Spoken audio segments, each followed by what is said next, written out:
All right, Islam. All meetings are to be opened and closed promptly according to the Circle 7 in love, truth, peace, freedom, and justice. I want to ask that all Moors who are able to please rise and face the east as we recite the Moorish American prayer. All right. And as we stand facing the east with our heels together so that our feet are at a 45-degree angle, we hold up our arms perpendicular with 2 fingers on the right and 5 fingers on the left. And please repeat after me. Allah, the Father of the universe, the Father of love, truth, peace, freedom, and justice. Allah is my protector, my guide, and my salvation by night and day through his holy prophet, Ch12. Amen. Islam Moors. All right, Islam. I want to announce this meeting is now open. This is the Moorish Science Temple of America, Temple 30, Columbus, Ohio. First and foremost, here, we always rise, giving the highest of praise to our Creator, Sustainer, our Father God, Allah. I extend honors to our divine prophet, Noble Ch12, for bringing us our divine creed and nationality so that we may learn to love instead of hate. I extend honors also to the forerunner to the prophet, a modern day John the Baptist, and that is our brother, Marcus Mosiah Garvey. I extend honors to the Moorish and the American flags, and I extend honors to the Charter and its 10 wonders. I extend honors also to the first appointed Supreme Grand Sheikh, appointed by the prophet, Brother Emily Ill.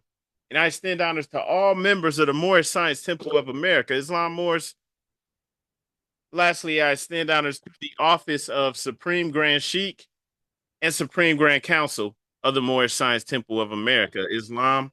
Let's see. We're going to go ahead and read our divine constitution and bylaws, Moors. Just bear with me.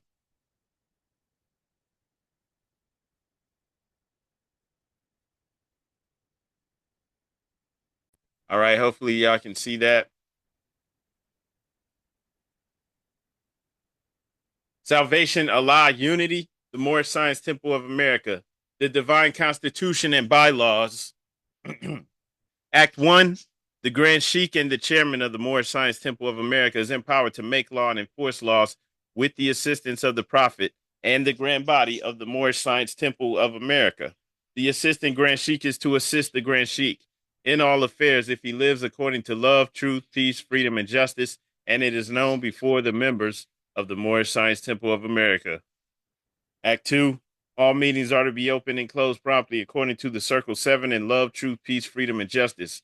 Friday is our holy day of rest because on a Friday the first man was formed in flesh, and on a Friday the first man departed out of flesh and ascended unto his Father God Allah.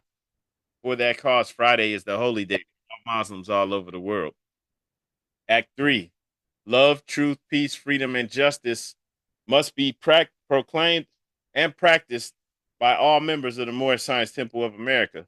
No member is to put in danger or accuse falsely his brother or sister on any occasion at all. It may harm his brother or sister because Allah is love. Act 4. All members must preserve these holy and divine laws, and all members must obey the laws of the government. Because by being a Moorish American, you are a part and partial of the government and must live the life accordingly. Act 5. This organization of the Moorish Science Temple of America is not to cause any confusion or to overthrow the laws and constitution of the said government, but to obey hereby. Act 6. With us, all members must proclaim their nationality, and we are teaching our people their nationality and their divine creed, that they may know that they are a part and a partial of this said government, and know that they are not Negroes, colored folks, black people, or Ethiopians, because these names were given to slaves by slaveholders in 1779 and lasted until 1865 during the time of slavery. But this is a new era of time now, and all men now must proclaim their free national name to be recognized by the government in which they live and the nations of the earth. This is the reason why Allah, the great God of the universe, ordained Noble Ch12 the prophet to redeem his people from their sinful ways. The Moorish Americans are the descendants of the ancient Moabites whom inhabited the northwestern and southwestern shores of Africa. Act 7.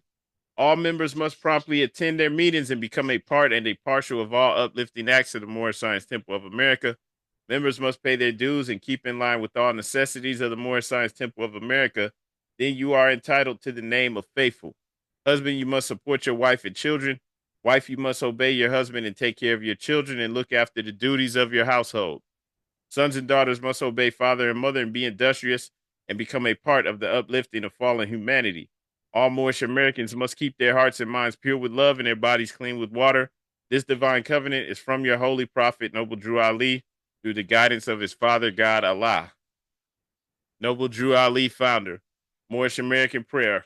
Allah, the Father of the universe, the Father of love, truth, peace, freedom, and justice. Allah is my protector, my guide, and my salvation by night and by day through his holy prophet, Drew Ali. Amen. The Moorish Science Temple of America, home office of Noble Drew Ali, home office, Chicago, Illinois, U.S.A. Islam Moors. All right, let's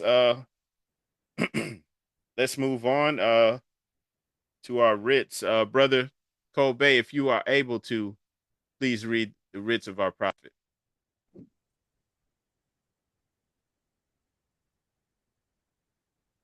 Islam, Grand Sheikh. I rise and give perfect praise to the great God Allah. Rise and give honors to the Prophet Noble Drew Ali. Rise and give honors to the forerunner Marcus Messiah Garvey, the Harbinger. Rise and give honors to all ills and bays, all Muslims on the call and on the planet. Prophet warns all Muslims to be read in every meeting. I hereby inform all members they must end all radical speeches while at work, in their homes, or on the streets. We are for peace and not destruction. Stop flashing your cards at Europeans. It causes confusion. Remember, your card is for your salvation. Failure to obey these orders will be a severe consequence. We are for love, truth, peace, freedom. And when these principles are violated, justice must then take its course. Any member or group of members who hold malicious feelings towards the temple or the prophet or violate the divine covenant of the Moorish movement will receive their rewards from Allah for their unjust deeds. All true Moors will and must obey the law laid down to them by their prophet. If they lose confidence in their prophet, they should turn in their card and button, cease wearing their turban and fez, and return to the state where I, the prophet, found you. This is a holy and divine movement founded by the prophet Noble Drew Ali, and the prophet is not right, temple is not right. The prophet, therefore, is sending out divine plea to all Moorish Americans. They do their part in protecting their prophet and the temple. This is an everlasting movement founded by the prophet through the will of Allah to redeem his people from their sinful ways. Peace, Noble Drew Ali. To the members of the Moorish Science Temple of America, Islam, this is instructions from your prophet, Noble Drew Ali. Be faithful unto your forefather divine and national creed, that you will be blessed for your good deeds that you sow in the flesh. Allah is the one that judges the world, and his judgment is on now, but the weak can comprehend it not. The end of times are drawing near, so says Allah to his divine prophet, I, Noble Drew Ali. And that is why many hearts have turned to stone. Many have eyes to see, but cannot see, ears to hear, but cannot hear, lest they will be confounded of their sins. These are the trying hours now, dear Moors, and every evil spirit is moving, and they are trying every weak mind to overthrow and drag out the true foundation that has been laid, and to cause confusion in the minds of the ones that do believe. But if you have the true love of Allah and the spirit of your forefathers, you fear not what you hear or see, but will sacrifice the utmost of your very life to protect your movement and your prophet. Watch your enemies, dear Moors. Your enemies are the ones that speak against your prophet and ridicule him to the very lowest, and the ones that speak against your divine and national principles of your temples. Act accordingly, and Allah will bless you for your good work. Peace, your divine prophet, Noble Drew Ali. To be proclaimed in every meeting, Islam. I am glad to know I have a few faithful Moors among you all, and desire for them to know the truth and the divine truth. There's a host of jealousy about me in the movement now by the same people of our side of the nation that claimed that I was a joke and unreal. But now, since they found out from the government officials and the nations of the earth that this is the only sole foundation that all Asiatics must depend upon for their earthly salvation as American citizens, they are working every scheme that they can to disqualify me so they may take charge of the situation. I have notified all these things to you long ago in the past. It is through the faithful Moors that attribute to the movement and uplifting funds. The ones that pay their divine respects to me and the movement will be remembered. That is why I'm calling upon all faithful Moors to increase their faithfulness to me, your prophet, and your divine Moorish movement. I need finance, and I need it badly. Never before have I need finance so badly as I do at present, so I can shove aside the discord that is facing the nation. It all comes through jealousy because of my fame and nobility. The nations of the world will not recognize the movement without I, the prophet, being head. It has been proven by my works, which I have performed in the past few years. Prophet, Noble Drew Ali. Islam, Islam, Islam. Happy Holy Day, Muslims. Islam, gratitude, brother. Sister Law Shay L, if you're able to, please read our additional laws. Islam. I rise and give all praise to the great Father God Allah. I give honors to the Holy Prophet Noble Drew Ali. I give honors to the forerunner Marcus Messiah Garvey. I give honors to all Muslims on the call and all Muslims around the world. Questionary and additional laws for the Moorish Americans by the Prophet Noble Drew Ali. Act 1. Grand sheikhs and governors and heads of all temples, all business. Each said temple must be approved by the Prophet Noble Drew Ali. Before acting upon by any members, let it be finance property or any line of life that will cause the members to sacrifice finance, etc., that will cause the support of any group of members. Any former officer that violates these laws is subject to be removed from his office under a heavy restriction, etc., by the Prophet or the Grand Sheikh. Act 2. All members are to attend their EDUP meetings and their public meetings promptly. If a member is found standing around on the meeting period, shall be fined 50 cents on the first case. On the second, he will be fined $1, which will go on your emergency fund. If a member is working, his monthly dues must be paid. And if he has money in the bank, he must subscribe for as much as he is able to the Moorish uplifting funds because it takes finance to uplift the nation. Act 3. It is the lawful and divine duty of every good member, if he is able in finance, to aid me in saving the nation. And if he does not, he is an enemy to the cause of uplifting your own people, and justice must catch you. Let it be he or she according to love, truth, peace, freedom, and justice, as I have the power invested in my hands, and I would have to enforce the law in order to save the nation. Act 4. All members, while up making a public speech, must not use any assertion against the American flag or speak radical against the church or any member of any organized group, because we're to teach love, truth, peace, freedom, and justice. Act 5. All members must promptly attend their meetings and send their children to Sunday school, and the teacher must conform himself to the questionnaire. And let every member exercise his 5 senses who is able to do so, because out from your Sunday school comes the guiders of the nation. Act 6. With us, all members must proclaim their nationality, and we're teaching our people their nationality and their divine creed, that they may know that they are part and parcel of this said government, and know that they are not Negroes, colored folks, Black people, or Ethiopians, because these names were given to slaves by slaveholders in 1779 and lasted until 1865 during the time of slavery. But this is a new era of time now, and all men now must proclaim their free national name to be recognized by the government in which they live and the nations of the earth. This is the reason why Allah, the great God of the universe, ordained Noble Drew Ali, the prophet, to redeem his people from their sinful ways. The Moorish Americans are the descendants of the ancient Moabites who inhabited the northwestern and southwestern shores of Africa. Act 7. All members must promptly attend their meeting and become a part and a parcel of all uplifting acts of the Moorish Science Temple. Members must pay their dues and keep in line with all necessities of the Moorish Science Temple. Then you are entitled to the name of faithful. Husband, you must support your wife and children. Wife, you must obey your husband and take care of your children and look after the duties of your household.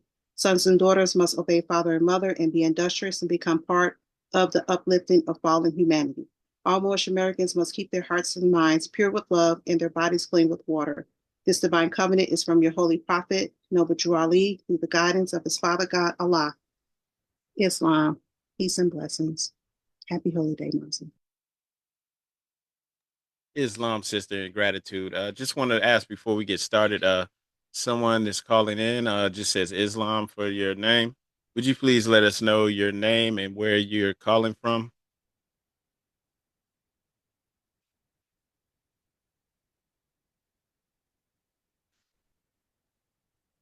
Just okay. There you go. Yeah, I see you unmuted. So, yeah, please let us know your name and where you're calling from. Hello, can you hear me? Yes, I can. Islam. My name is EJ, and I am in Columbus, Ohio. All right, great, brother. Yeah, so we're about to go ahead and start our Holy Day meeting. We'll be in chapter 12 today. Brother, just wanted to say if you have any questions, please hold it to after we go through the Holy Koran, and then feel free to ask whatever questions you may have. And let's go ahead and start today. We're in actually chapter 12. Jesus teaches the common people at the spring or at a spring. And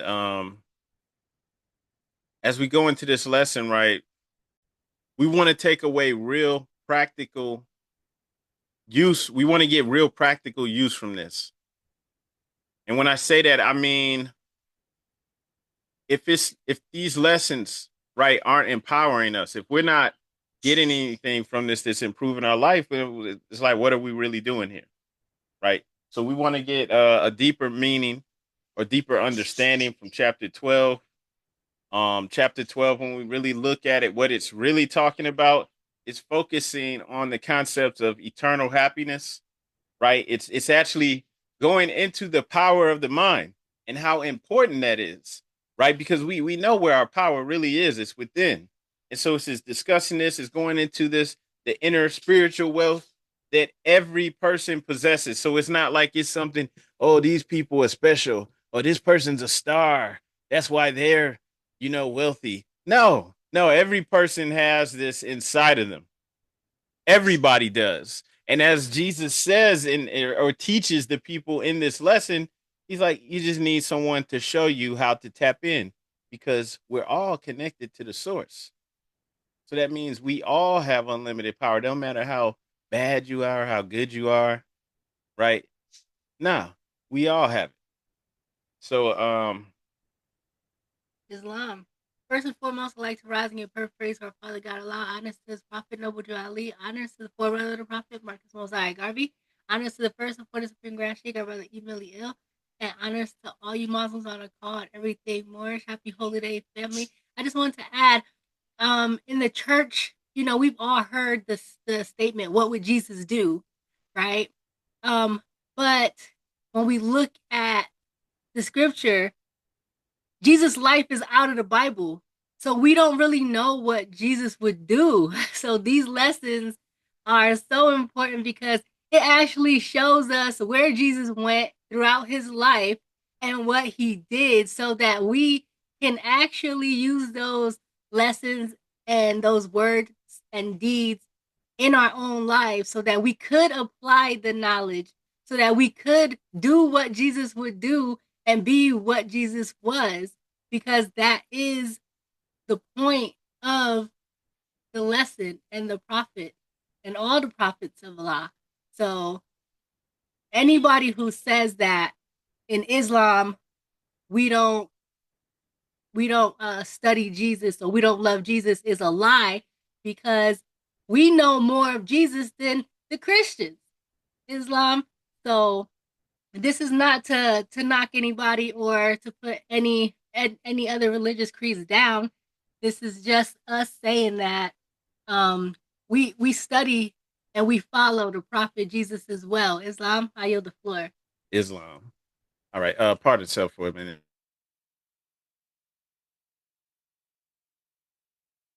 All right, right. So yeah, here we go. So we want to understand the real meaning behind this. Like coming up, we see that Jesus was exalted, right? Especially in church, everybody hanging on Jesus, putting Jesus on the pedestal.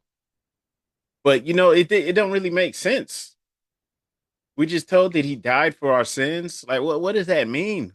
What does any of that stuff mean? So we're getting into the meat of it, right? Jesus set an example. What Jesus did, we're all supposed to be able to do. Jesus connected to his higher self. He set an example. He showed how to do it, and he gave the blueprint. And that's really what it's about. So let's go ahead and begin speaking on it. Before we do, just want to say a few things though. Actually, real briefly, I want to read a couple of articles from the Moorish literature, and I'm going to do this briefly. I mean, if anyone has anything they'd like to say on this, feel free to speak. But when we go into this, when we see religious controversy, right? This is an article that I believe originally appeared in the Moorish Guide many years ago, possibly during the prophet's time. I don't have a date on this, but just reading it, it says in this age, there's still much religious controversy as to the right thing. Big and powerful ministers have come to the conclusion that something is wrong. Some say it is the Ten Commandments. Others say that there's a lack of sincerity in the purpose of the churches. Still, others think that it is all worthless and not fit for the time it takes to attend them.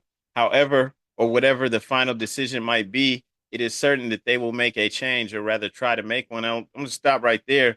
This is still going on today. You have the churches, and this isn't an attack to church, but we have to be able to speak freely. You have some of the guys like the ministers. I won't even name them, but some of the ones that have the big mega churches. There was one in particular who there was some controversy because he's all telling his congregation to give him more money so that he can get a jet. He wants to get a brand new jet. And so all of this stuff is going on. And when you really think about it, it's like, how is that empowering the people? It's getting so far away from the true message, right? It's just empower me, make me rich, make me, more luxurious, right? Instead of empowering each and every one. So this is still going on where people are getting away from the true message. The fact of the matter is that they have always had a reflection of the truth and not the real thing. Like one who holds up to the sun a mirror and casts a few of its diverted rays in a different direction, so have they done with the truth that is supposed to have come from the east. There are but few people who know what the truth is about man, and the few know that it is foolish to try to impart it to the ignorant. Although the ignorant has finished college, he's a fool right on, being trained to jump through a hoop. The longer he stays in the schools, the better he can jump, and the more he defends his jumping. From the east comes all light, but though the sun is hanging at high noon, the blind cannot see. The same as the Islamic creed from the east was brought to the Asiatics of America by the Prophet Noble Drew Ali and offered to those who were sick at heart, tried for many years, yet they are blind and cannot see the light. Nor is the Prophet trying to put new wine in old skins, for he knows that it will burst them.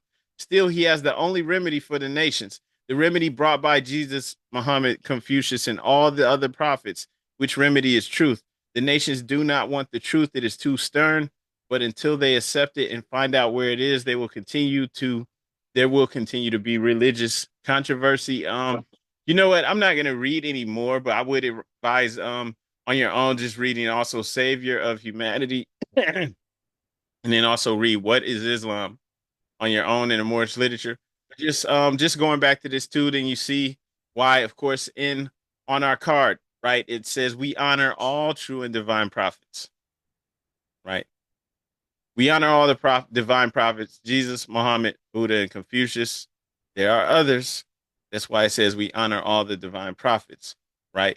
So, we're not here to try to force our way on anyone, to try to make anyone see things the way that we do, right? Because we know that others brought the truth as well. And then ultimately, just as the sister said, everyone that really was bringing this true message, the truth about our nature, was telling or showing, because you couldn't just tell.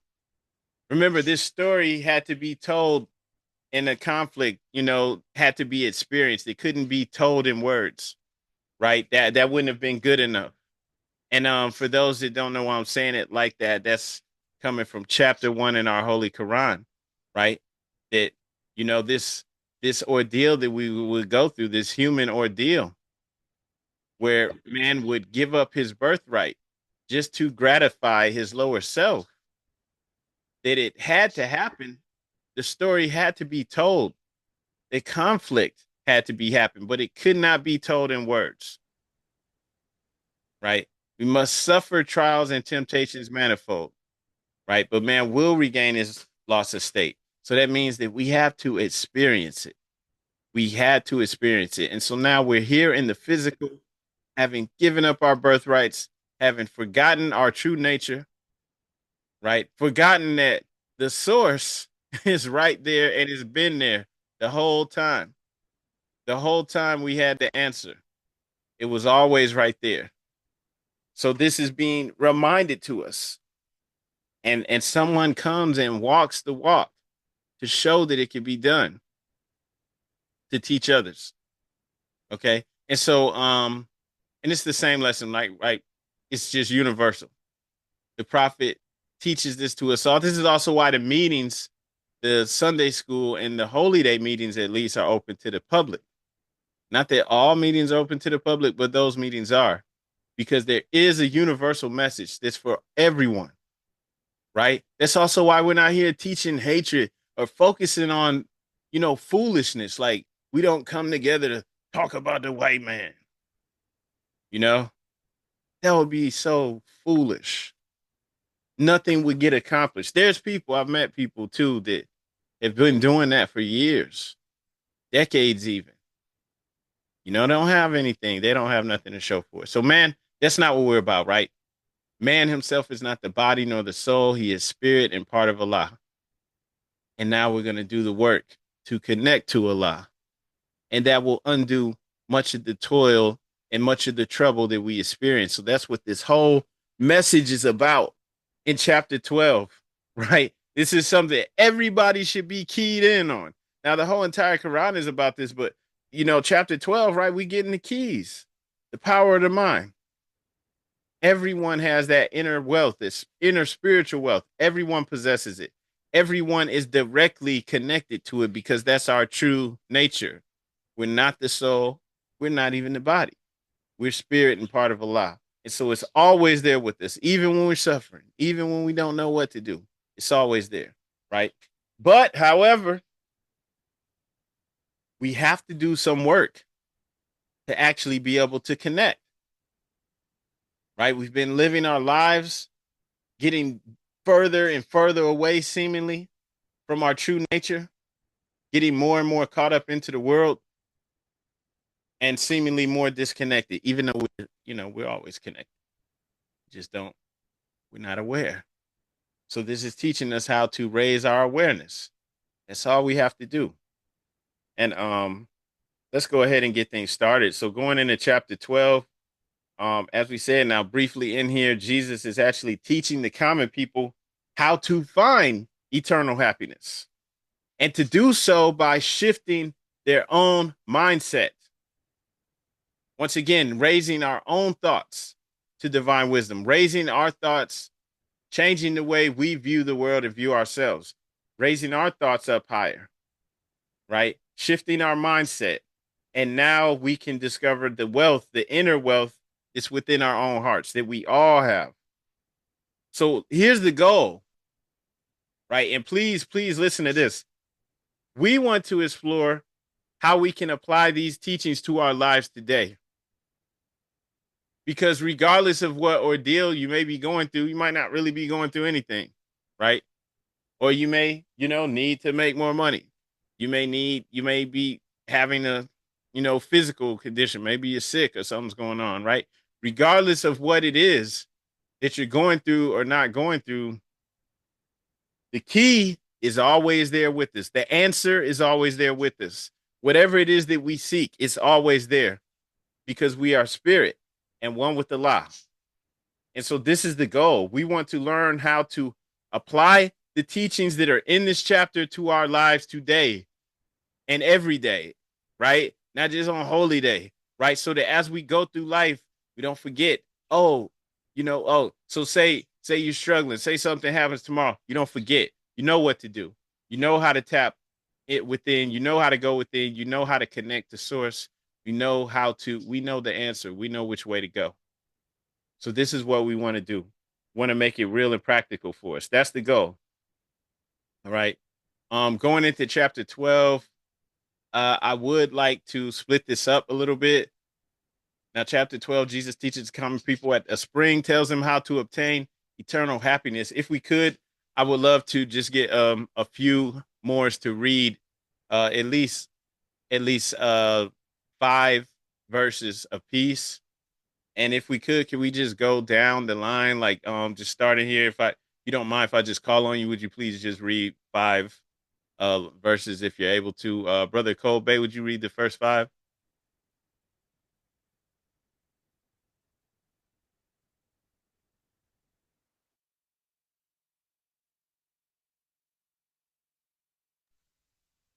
Islam, I'm not sure if that brother can hear me.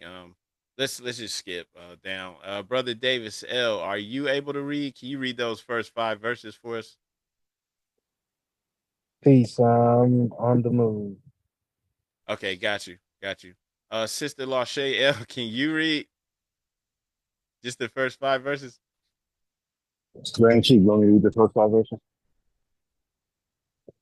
Islam, brother, can you repeat what you just said? Brother Jakar, you want me to read the first 5 verses real quick before I fly Oh, off? Islam, brother. Yeah, gratitude. In the silent meditation, Jesus sat beside a flowing spring. It was a holy day, and many people of the servant caste were near the place. And Jesus saw the hard drawn lines and toil on every brow and every hand. There was no look of joy in any face. Not one of all the group could think of anything but toil. And Jesus spoke to one and said, "Why are you all sad? Have you no happiness in life?" The man replied, "We scarcely know the meaning of that word. We toil to live and hope for nothing else but to toil. And bless the day when we can cease our toil and lay down to rest in Buddha's city of the dead."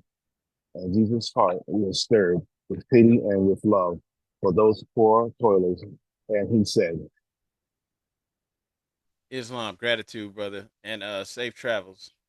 All right, brother Yabe, could you read the next 5 verses? Islamism. Can you hear me well? Islam, brother. Toil should not make a person sad. Men should be happiest when they toil. When hope and love are backed, when hope and love are backed of toil, then all of life is filled with joy and peace, and this is heaven. Do you not know that such a heaven is for you? The man replied, of heaven we have heard, but when it is so far away, and we must live so many lives before we can reach that place. And Jesus said, my brother man, your thoughts are wrong. Your heaven is not far away, and it is not a place of meeks and bounds. It's not a country to be reached. It is a state of mind. Allah never made a heaven for man. He never made a hell. We are creators and we make our own. Now cease to seek for heaven in the sky. Just open up the windows of the heart, and like a flood of light, a heaven will come and bring a boundless joy. Then the toilers will be then the toiling will be no cruel task. Islam. All right, Islam, gratitude, brother. Brother Jones Bay, could you read verses 11 through 16?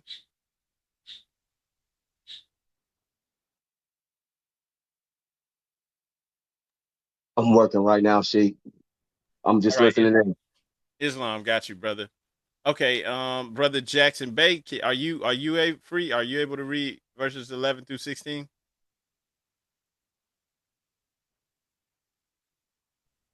Islam, I'm unable to. Islam. All right, don't worry about it. Yeah, I got it more. So going in here, verse 11, the people were amazed and gathered close to hear this strange young master speak, imploring him to tell them more about the Father God Allah, about the heaven that men can make on earth, about the boundless joy. And Jesus spoke a parable. He said, a certain man possessed a field. The soil was hard and poor.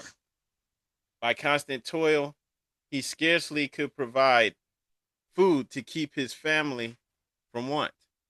One day a miner could see beneath the soil, and passing on his way, saw the poor man and his unfruitful field. He called the weary toiler and he said, my brother, know you not that just below the surface of your barren field, rich treasures lie concealed? Islam. Also for the brother EJ, if you wouldn't mind, please read verses 17 through 21. 17 to 21. Is that you plow and sow and reap in Scanty way, Islam. That's correct. a scanty way? Oh, I'm unable to read it. I apologize, sir. I can't do it fluently. Okay, Islam. Yeah, don't worry about it. I'll go ahead and read it, brother. Just follow along. Are you able to see the screen?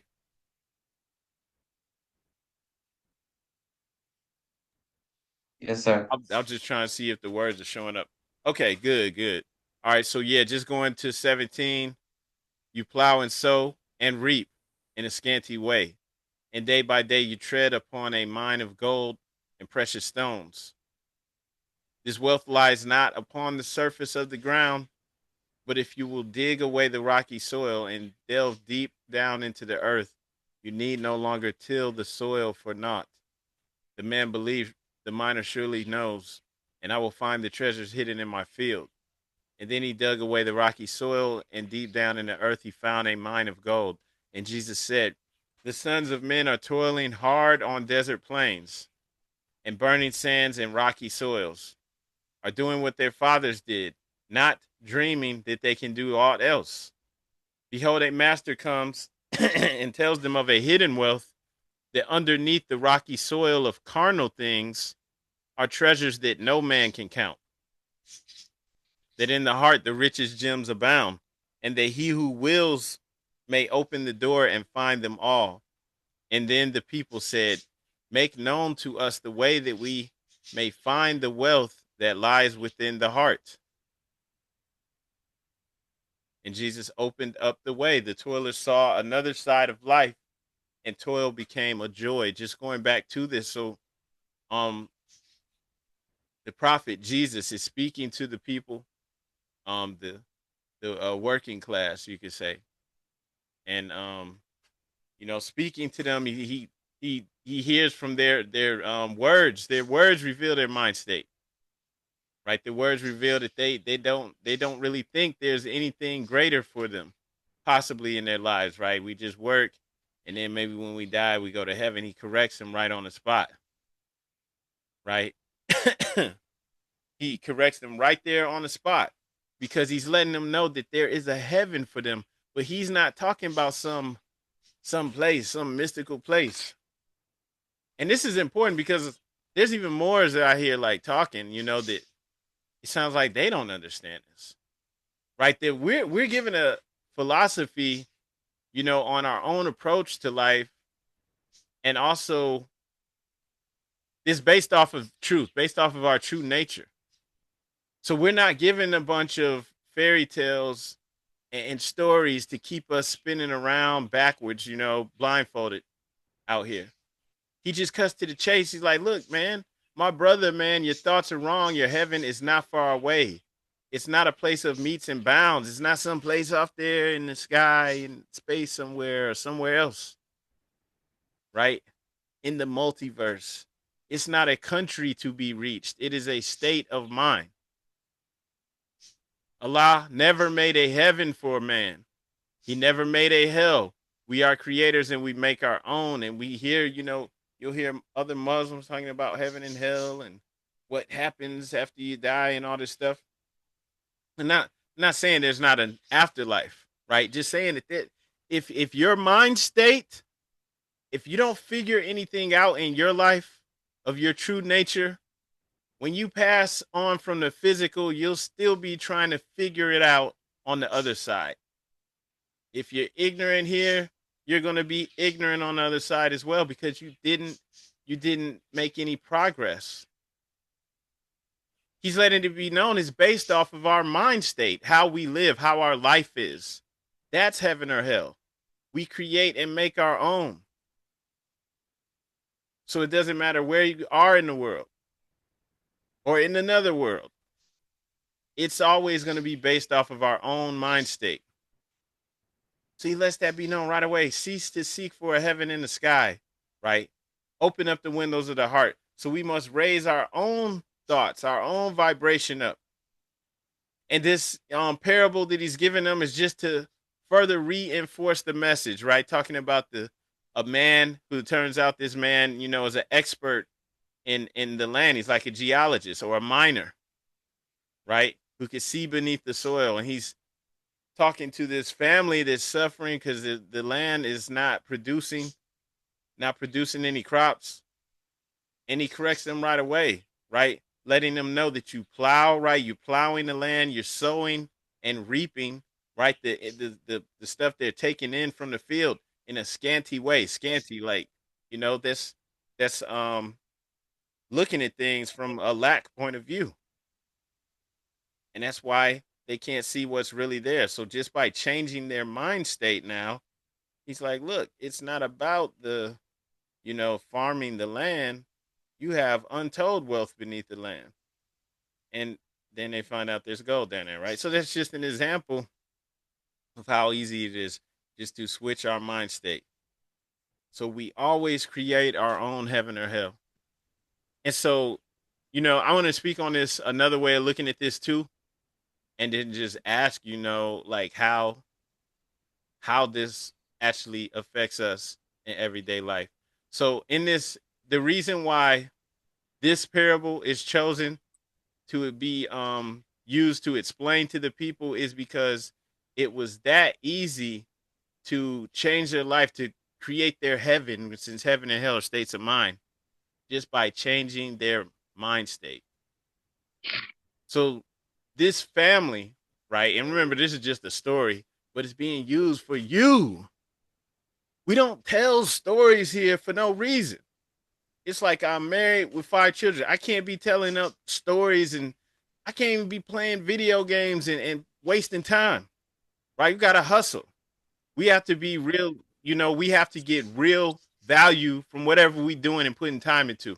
And so for me to be sharing this with you and talking with you, we're doing this so we can actually empower ourselves every day on an everyday basis. And so the reason this story is being used is to show exactly how you can switch and start to tap into God within right here, right now, not just on some talk. So he's showing them that, look, this family that is sowing and reaping in a scanty way, right? They're creating their own hell because they're trying to get crops and stuff out of the land, and they're like, the land's no good. This is their view on life. This is how they view it.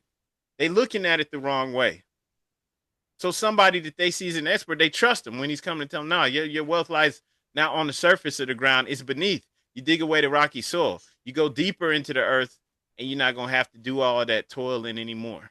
It's over. You're going to find the true wealth down there, right? So this is just an example for every day in our life, right? Here's another example that can be applied to this. So, say you're trying to make money out here. Say you don't have like any degrees or any like skills and stuff that you really think, can get you paid. Cause you see other people that's getting paid. They got some kind of skills. They know how to do something.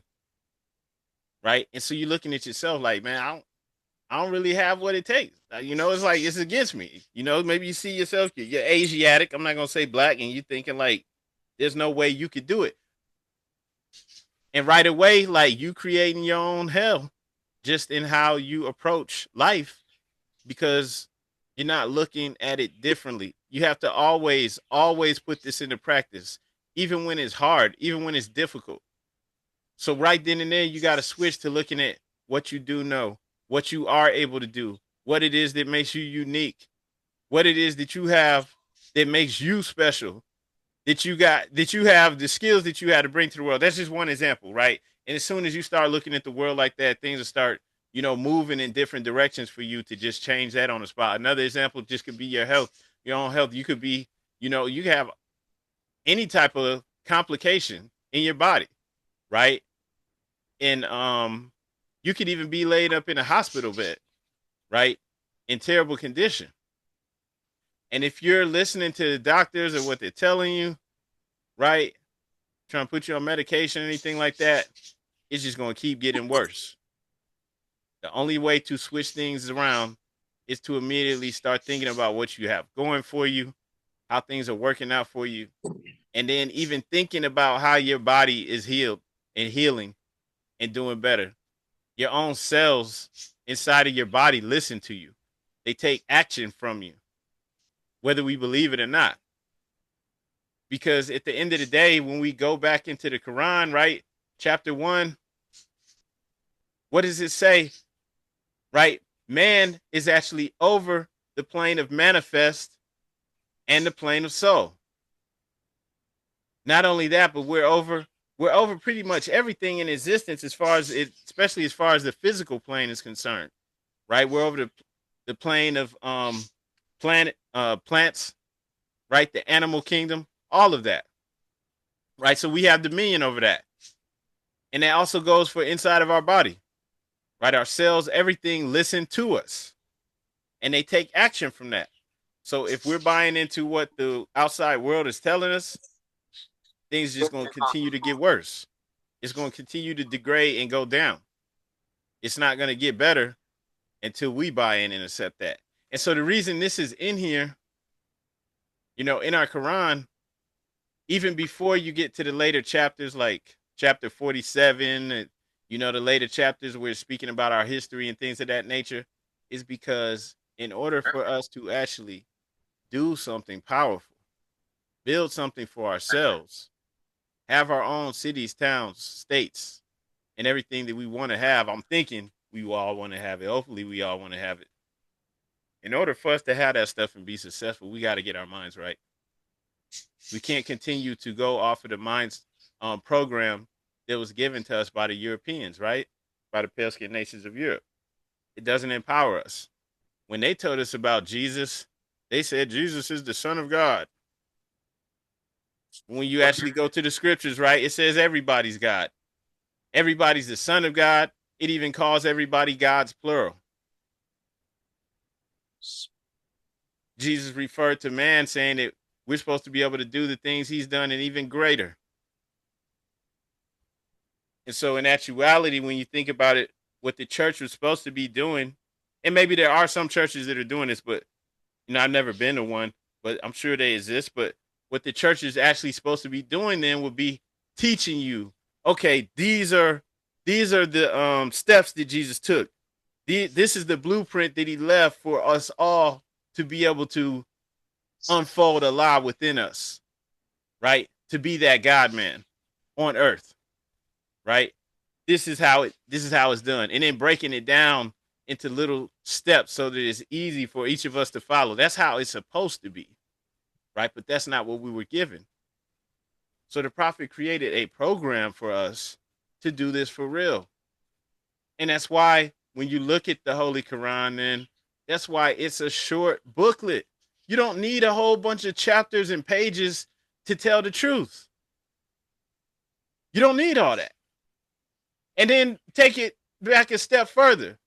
If it was like 1,000 pages, if it was 500 pages in here, how many of us really gonna read it? How many of us gonna take that and break it down and put it into use, right? It's like it's even less likely that we would do it. So he kept it short and to the point. And he put enough in here for us to each unfold Allah within and actually begin to tap into our higher self and to realize our true, you know, purpose. Going back to what the true purpose is, all you have to do is just go back to chapter 1. That's why in chapter 1, the creation and fall of man, our true nature is revealed, our true station in life that Allah gave us, right? Allah made man his caliphate on earth. That's also in the Quran, Surah 2, Ayah 30. But our true station is revealed to us. And now we also know that man and Allah are one. That's revealed to us. There are many people, there's people who've been practicing Islam all their life that don't even know that Allah and man are one. They would be looking at us like, hey, wait, whoa, hold up. We have to go into the Quran and show them how it says that in there, how it teaches that, because they don't even know. So this was revealed to us in just a booklet. And then we're given the steps on how to do that. So then that now I'm just hitting on this because then we have, more like, I don't want to hear all this stuff. If you don't want to hear all this stuff, it's a problem because man is the Lord of all the plane of manifest, of protoplasm, mineral, plant, and beast, but he gave up his birthright just to gratify his lower self. I don't want to be in these conditions anymore. I don't know about you. I'm trying to, be in my true station. We have dominion over all of this. Everything. Let every living thing stand still and hear. But all we have to do to get back to our true station is conquer our lower self. Conquer our carnal nature. Not to destroy it. The carnal nature, the lower self, is to be working for the higher self. It's to be a servant, not a master. And until that is done, we'll be in these, unsavory conditions. We'll be in these, conditions that we don't want, right? Going through things that we don't necessarily want to experience. But just going back to that though, where you have the people reaping in a scanty way, I would just like pose that question to everybody here. Like, if you could share just your thoughts, like on how, how you or other people may be reaping in a scanty way, reaping in a scanty way. We have a lack mindset and it's holding us back and we won't even see it. And I'm asking you to share just an example yourself, because you're putting it into your own words, and that means that this stuff is wrong and we got to switch it. And so that means, like, because we all make mistakes, so that means when you out there and you thinking you creating your own hell, you're gonna snap out of it on the spot because you know better.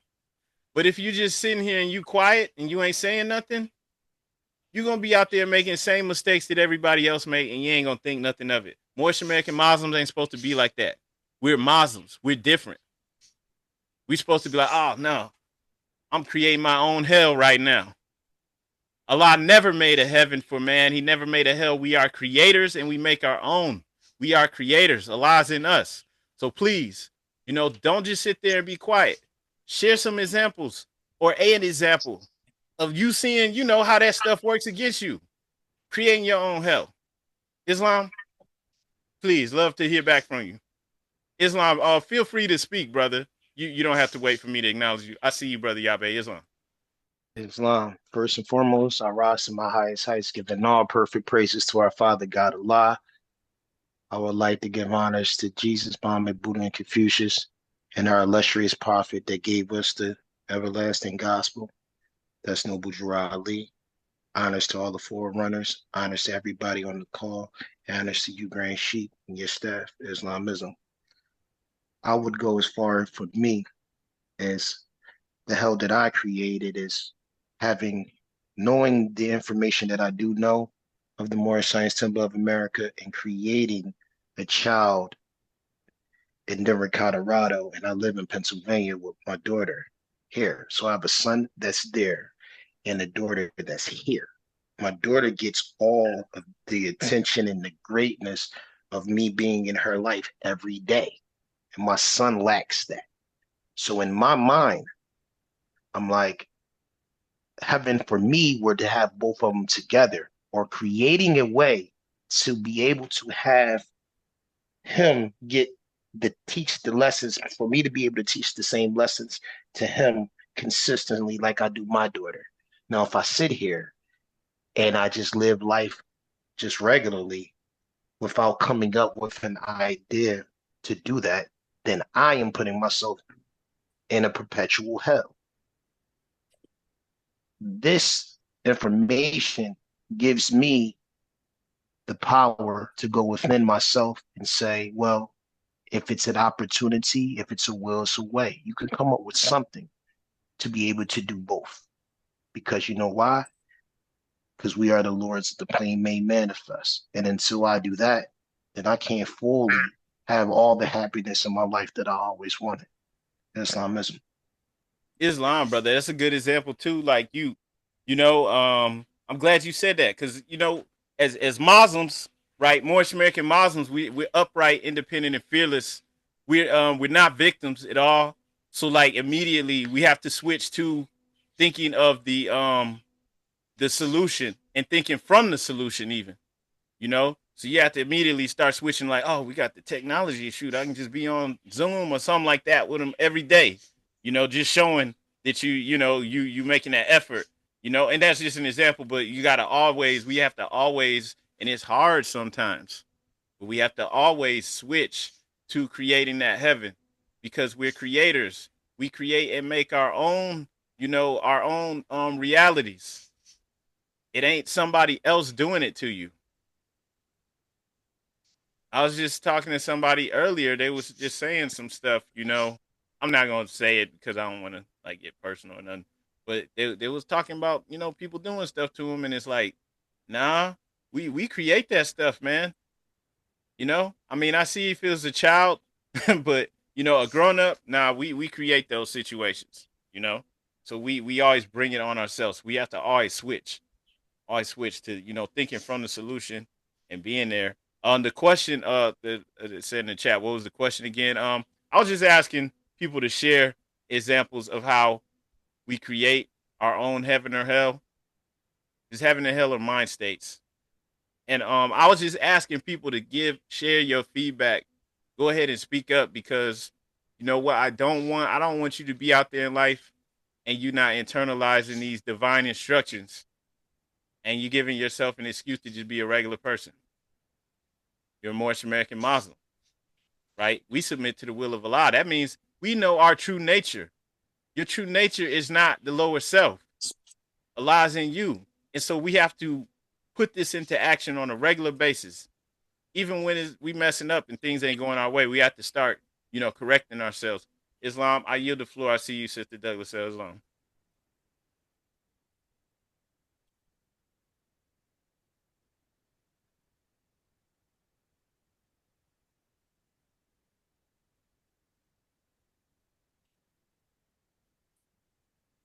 Yeah. Islam, can I be Okay, there heard? you go. Yeah, I can hear you. Islam. Haven't already risen. I just want to say that this is a great question on the table, and it's something that we all have to kind of sit down and ask ourselves. I feel daily or multiple times a day, because the world pulls us in so many directions, and a lot of the time we disconnect from who we truly are and what we truly want. And sometimes, you have to look in the mirror and just ask yourself, how are you doing today? Because sometimes we're all over the place. We're running here. We got kids. We got to pick them up. We got to drop them off. We got to work. And it's so much taking you away from you. So we never check in with ourselves. And I feel like that's so important, to just check in with yourself because the body keeps the score. As a licensed massage therapist, people come in every single day. They're in pain from stress, and most of the pain is not from injury or accidents or anything. It's from daily stress. And so we're beating ourselves down and we're living with it, thinking that, it's normal to feel this way. It's normal for all this tension and all this stress to be in the body, and it's not. And if you don't listen to the body, that tension and stress will turn into something more because then that stress and tension will start to affect the organs of the body, and then you're gonna be in trouble, right? And so check in with yourselves, family, and it's important to check in with your loved ones. But I do want to answer the question on the table as well because um, as a mother of five, a wife, I have multiple businesses that I run. It was always hustle, hustle, hustle to give those children what we didn't have growing up, and we've created a beautiful life, but those children, now that they're getting older, I can see like they don't got that fight in them that we have, that that fire behind them to make them want to, you know, push forward and create for themselves because they got everything that we didn't have, you know. And so sometimes it's like a double-edged sword because it's like, okay, you smart, you healthy, you strong. What you gonna do with it? And they at a place where it's like, well, we just chilling because there's nothing to do. So I have to remind them. It's like, look, none of this is yours. I made all this. You here, you benefited from it. But at the end of the day, you're gonna have to go and create for you. And that's the hard that's the hard part, because it's like we did create this for them so that they can have it easier and better than we had it, right? And now that they're enjoying it, but they're getting older, and it's like, nah, you got to do it too, though. So that kind of puts parents in a situation to it's like, okay, I don't want my kids to be lazy, I don't want them to be spoiled, and you know what I'm saying, but even with all the tools that we give them, they can use the tools. They're super smart. They're way smarter than we ever was. They didn't make any of the mistakes that we made growing up. And that brings me joy. But like I said, it's time for them to start doing stuff, putting all the tools into action, putting all this smartness and education into something. Because it's like I can't see myself working for nobody. So I create businesses. I create money every day in different ways. And, seeing them going to school to work for somebody else, it's like, boy, you could start your own business and do that.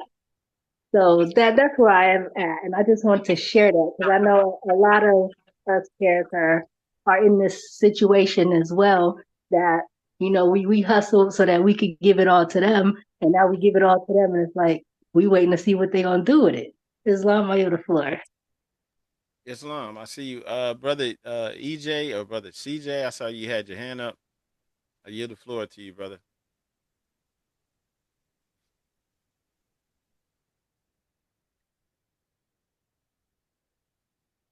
Can you hear me? Islam, I can hear you. Okay. Well, how I think that I create my own heaven or hell, right? That's what it is. Islam, Yes. yes.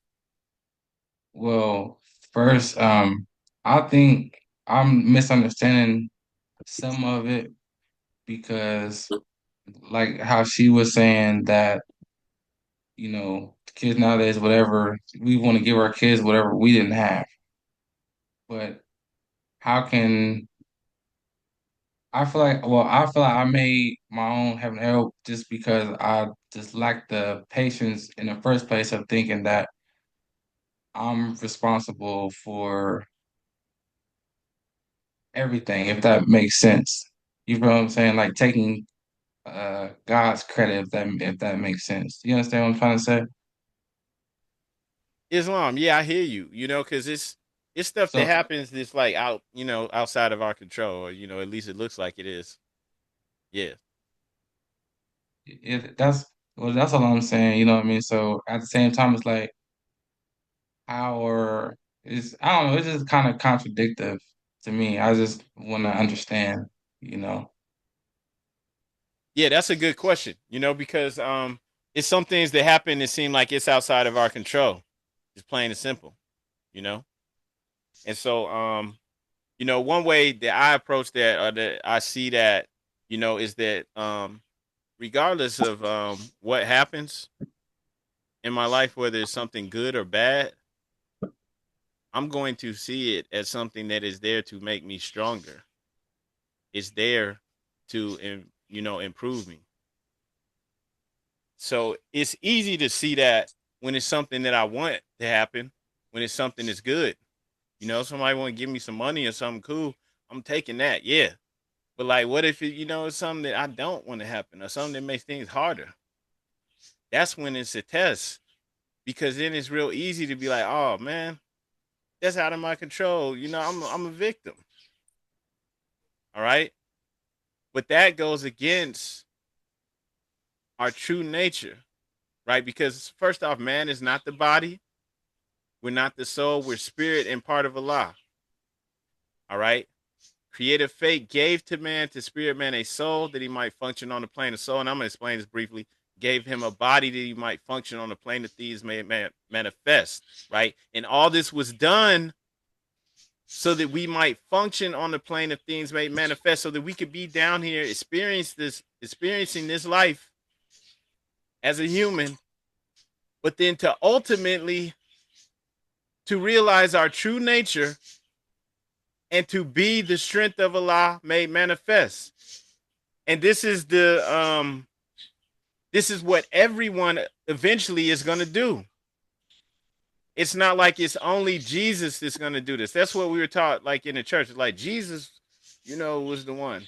No, everybody is going to be the strength of Allah made manifest. Doesn't matter how long it takes. Eventually, we're all going to realize our true nature. And so part of that is realizing that the things that we go through, right, they're there to make us stronger, because perfected man must pass through all the ways of life, right? So this carnal nature, this physical, life that we're experiencing was full manifest. It became so full manifest that we think we the body. We don't think there's anything else here. We don't see the spirit realm. Okay, but that's a part of it too, even the forgetting that you're connected to the Creator. Because without a foe, a soldier never knows his strength. So we forgot.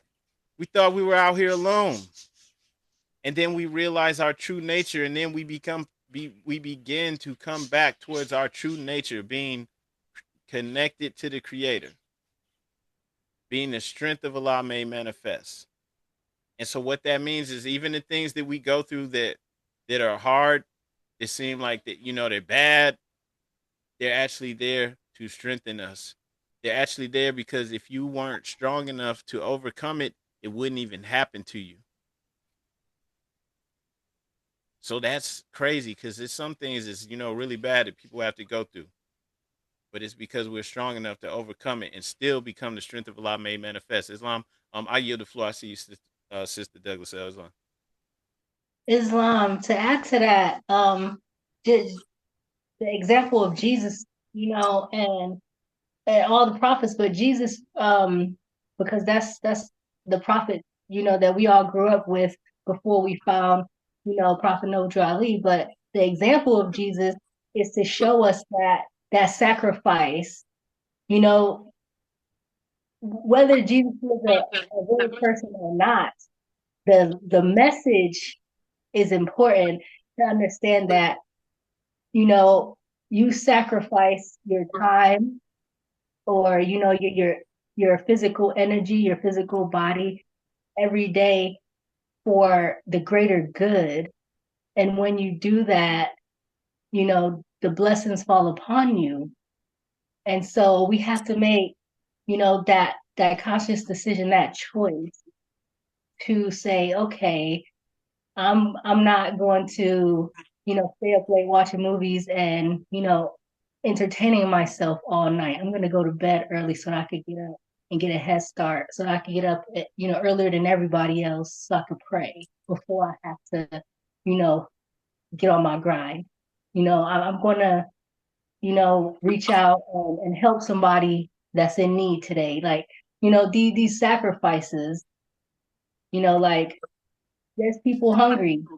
If you see somebody in need of food and you got a sandwich, like, go ahead and give it to them. Like, just those selfless sacrifices, they add up. Those deeds add up. It's like a spiritual bank account. All your good deeds, they're adding up in that bank account. And the more that you set out on purpose to do good and to assist and to help others and to make the right choices for you and whoever is dependent on you, then that's when you start to see things turn around for the better. And, like, we're at a part of our life where we can see those things coming in daily. And it's beautiful. Not to say that so-called bad things don't happen, or things that we don't want, to be in our existence, that don't happen. But when they do, we, take it on, handle the business, whatever has to be done, and keep moving forward. Not dwelling on the negative is so important, because that negative energy can make or break you, you know. And if you let it take hold of you, more of it will start to come in, and before you know it, your good luck turns bad real quick, and you feel, that's when you feel like you're in that hopeless state that you can't change, that nothing's working out for you. So it's definitely a game changer when you are consciously making, these choices in your life every single day on purpose. Islam, I yield the floor. Islam, sister, gratitude. I see your hand raised, brother. I'm about to yield the floor to you. Just wanted to add one thing too.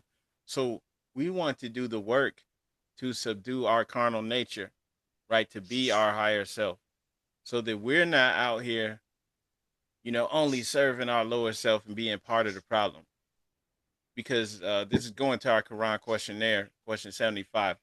Um, well, actually, question 74 and 75. What did the higher self say to the lower self at one time when he met him? Where are you going, Satan?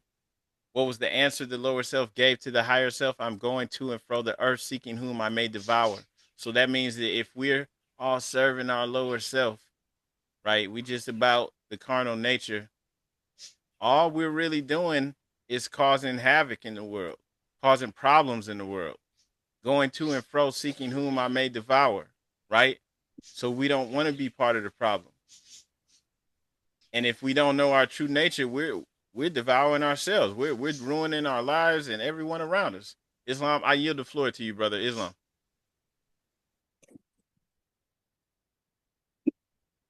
Okay, so like I said, what she was saying, but basically, how are we like um how are we responsible for? We're supposed to be responsible for just our mistakes and our decisions that we make every day, right? We're supposed to be responsible for that, and take responsibility for that, whatever it could be. But then it's like, how are we wrong for just because like we were already made manifest. So how are we wrong? Like you said, we're the victims, but at the same time, how are we made wrong for um not not knowing or lacking the knowledge in the first place? You understand what I'm trying to say? Islam. Yeah, that makes sense. And that just goes back to even You the know what I'm saying? Like Islam. I'm just saying, like, how am I, like, I get it. I'm the creator of, my decisions. You know what I mean? You make it very lenient, but at the same time, why am I uh like in violation, or you know what I mean? That's the point where I'm just now finding out, like, you know what I mean? You gonna be yourself either way, because you all it was for you, it's for you. You's already made manifest. You see what I'm saying? Is Islam. that correct? Yeah, so we definitely aren't supposed to beat ourselves up about anything, especially stuff in the past, because that would be creating your own hell. We have to see the things that have happened. One way to look at things that's already done is that this was How did done I to make. create that? Oh, I apologize. I didn't mean to interrupt you, but how Yeah, did I create that when I was not, when this was an issue from passed on from way back then? You feel what I'm saying? Like, so why do I take responsibility for creating that? Like, for instance, that being responsible for the lack of whatever the case may be when I was I went through it too. You feel what I'm saying? yeah. Or So were we all dead? that's the case for all of us. We all Yeah. have things that was that from how we were born and what we weren't taught, weren't shown, right? We all have to go through that. So if you're beating yourself up about it, that's the wrong approach. That's creating a hell for you. We have to see And that all of these things are to make us stronger. Just going back to the chapter 1 again, that this carnal nature became manifest, became a foe that we must overcome. Without a foe, a soldier never knows his strength. So we must overcome that foe so that we can be the strength of Allah made manifest. So if this is something that you weren't taught, or this is something like the way that you came up wasn't good enough, these are things that we must overcome to be the strength of Allah made manifest. It's just like on a regular plain level, when people, have a story to tell, maybe you know, they they went through hardship and they overcame it and now they're successful. People love hearing that stuff. You know, just at a human nature, people love hearing that. Just at a basic level, and that's all I'm saying is, in the Quran it says that we must overcome this foe to be the strength of Allah made manifest. It's not saying everything gonna be smooth and easy. You God, you always been God. You don't even need this Quran then. We don't need any of this. It's like, nah, we're in a situation where we don't even know our true nature. Most of us don't even know why we're suffering, why we're dealing with stuff. And now we're learning the true nature. And now we're learning, oh, I can imprison myself while I'm still going through this bad stuff if I don't realize who I truly am and begin to be, my higher self. Islam, I yield the floor. I see Sister Douglas, Islam. Islam, I just want to add that we don't know what we don't know, and we can only be what we know.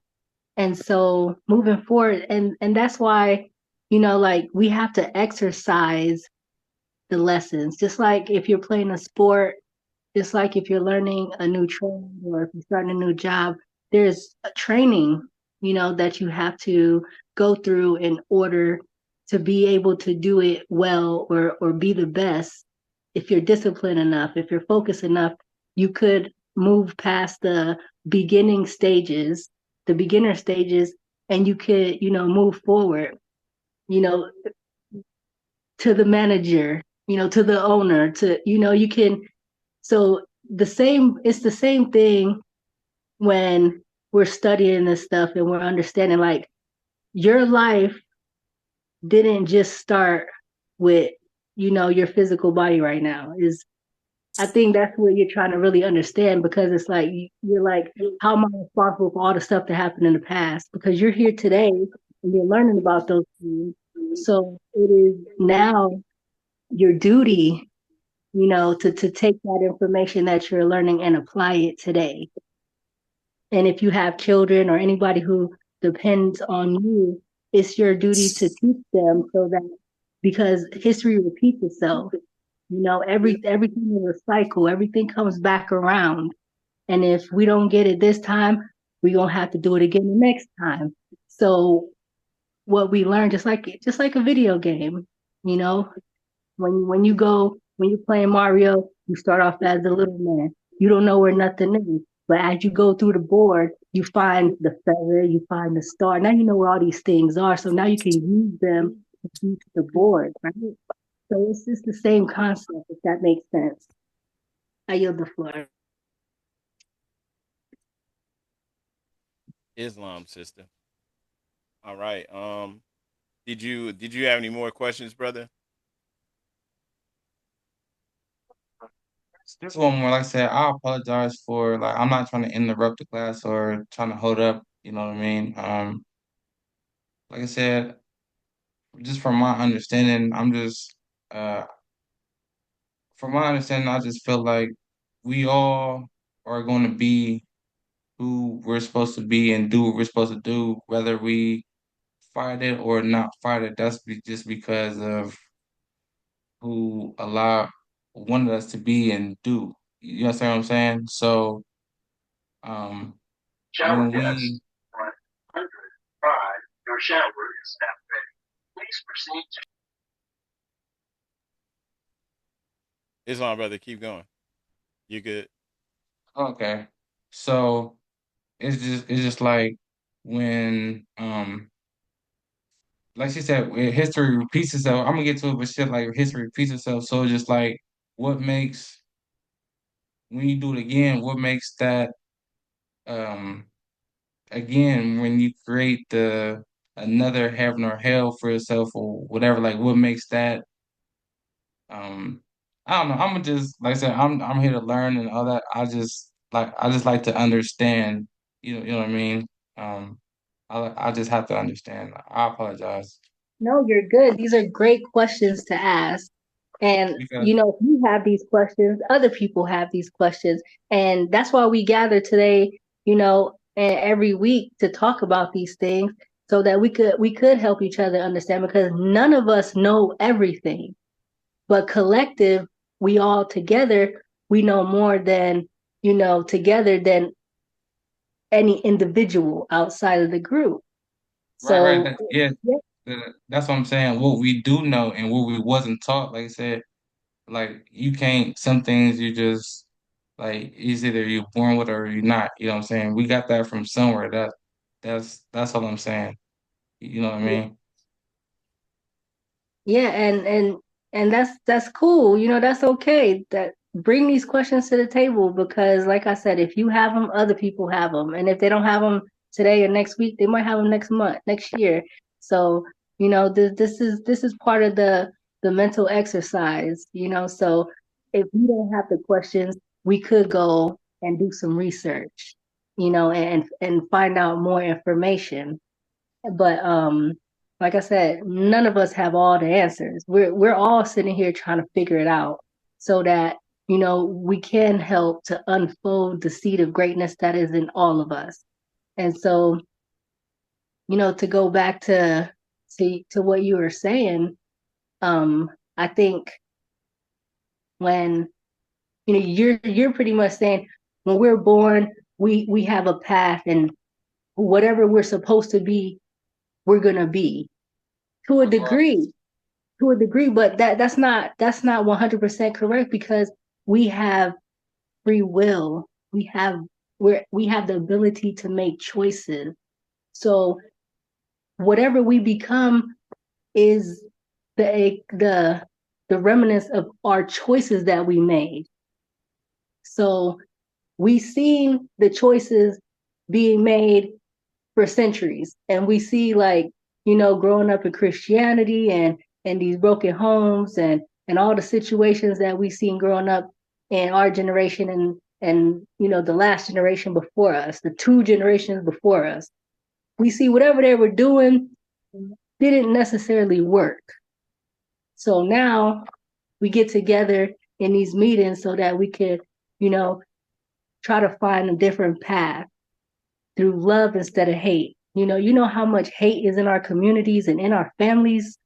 And, you know, we have aunties that won't talk to each other and, you know, sisters that don't talk to each other. And, you know, it's like that's that's what we gotta stop. We have to get our households in order and we have to get ourselves, you know, back together and build our communities in love so that we could teach our children, you know, to love instead of hate. And through that love, they'll be able to manifest, you know, greatness with the skills and the tools that, you know, we give them and that they acquire on their own as they grow on their journeys. So I think we're here to break the cycles, you know, the karmic cycles that's been coming around and around and around, the stuff that's been holding us back. A lot of people, like Sheik was saying, that a lot of people like to blame other people because, you know, we do get a lot of phone calls on a daily basis with brothers and sisters blaming, you know, the white man, you know, putting them in jail. But then when you talk to them, you're like, okay, so what did you do? They never say what they did. They never take the responsibility or hold themselves accountable for doing a thing. They automatically just blame the system for holding them down. But then as they speak, you're like, oh, okay, so you was selling those drugs, right? You was driving, you know, under the influence. You was doing all these things that called this negative energy upon you. And now you're like, it's their fault. But no, the choices that you made created the reality that you're in today. And that's what we're trying to get everybody to understand, that we have to make better choices at the end of the day. We have to make better choices for a better tomorrow. Islam? All right. Okay. I'm sorry for interrupting. Just if we're would you just say let's say we gotta take responsibility for our own actions. I get that and all that. I get that, but the part that I'm not getting is simply just the fact you can't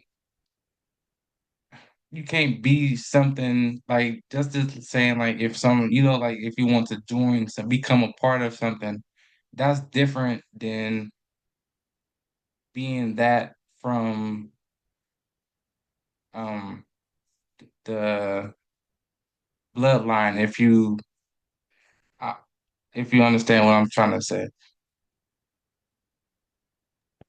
So are you referring to like joining the temple versus being like, what you're genetically made out of, like your Yeah, or ancestors? like I said, yeah, not to be specific, but I'm talking about in general. You feel me? Like, what's the difference between, like you said, what's the difference between me just like claiming my own who I am, whatever, and then claiming who I always what after gaining the knowledge and stuff of who I like the correct term and or the correct way to go about it. You see what I'm saying? Like, what makes that? I don't know. Islam. I'm gonna Yeah. just be quiet. No, don't, and don't apologize, when you have a question either. At the Those are end, good questions. Let me say this. So if you proclaim your nationality or whatever on your own, what do you think it does? Just in your your ideas, like what do you think it would do for you?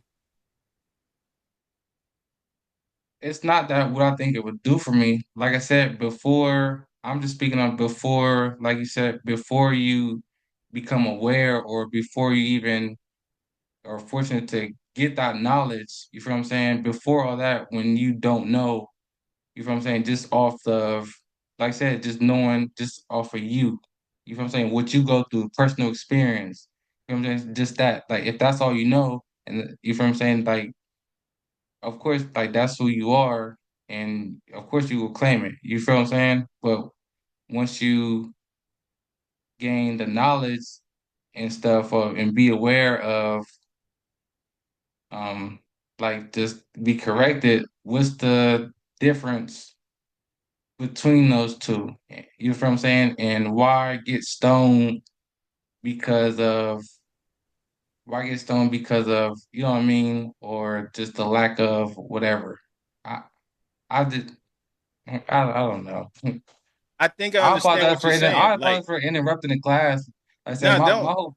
my whole Yeah, point of it is, like I said, I'm not trying to get off the subject, but I'm just saying like I appreciate you allowing me to talk and I appreciate letting me talk and stuff. But I'm just saying like I'm not one of them people who just become a part of something just to follow something.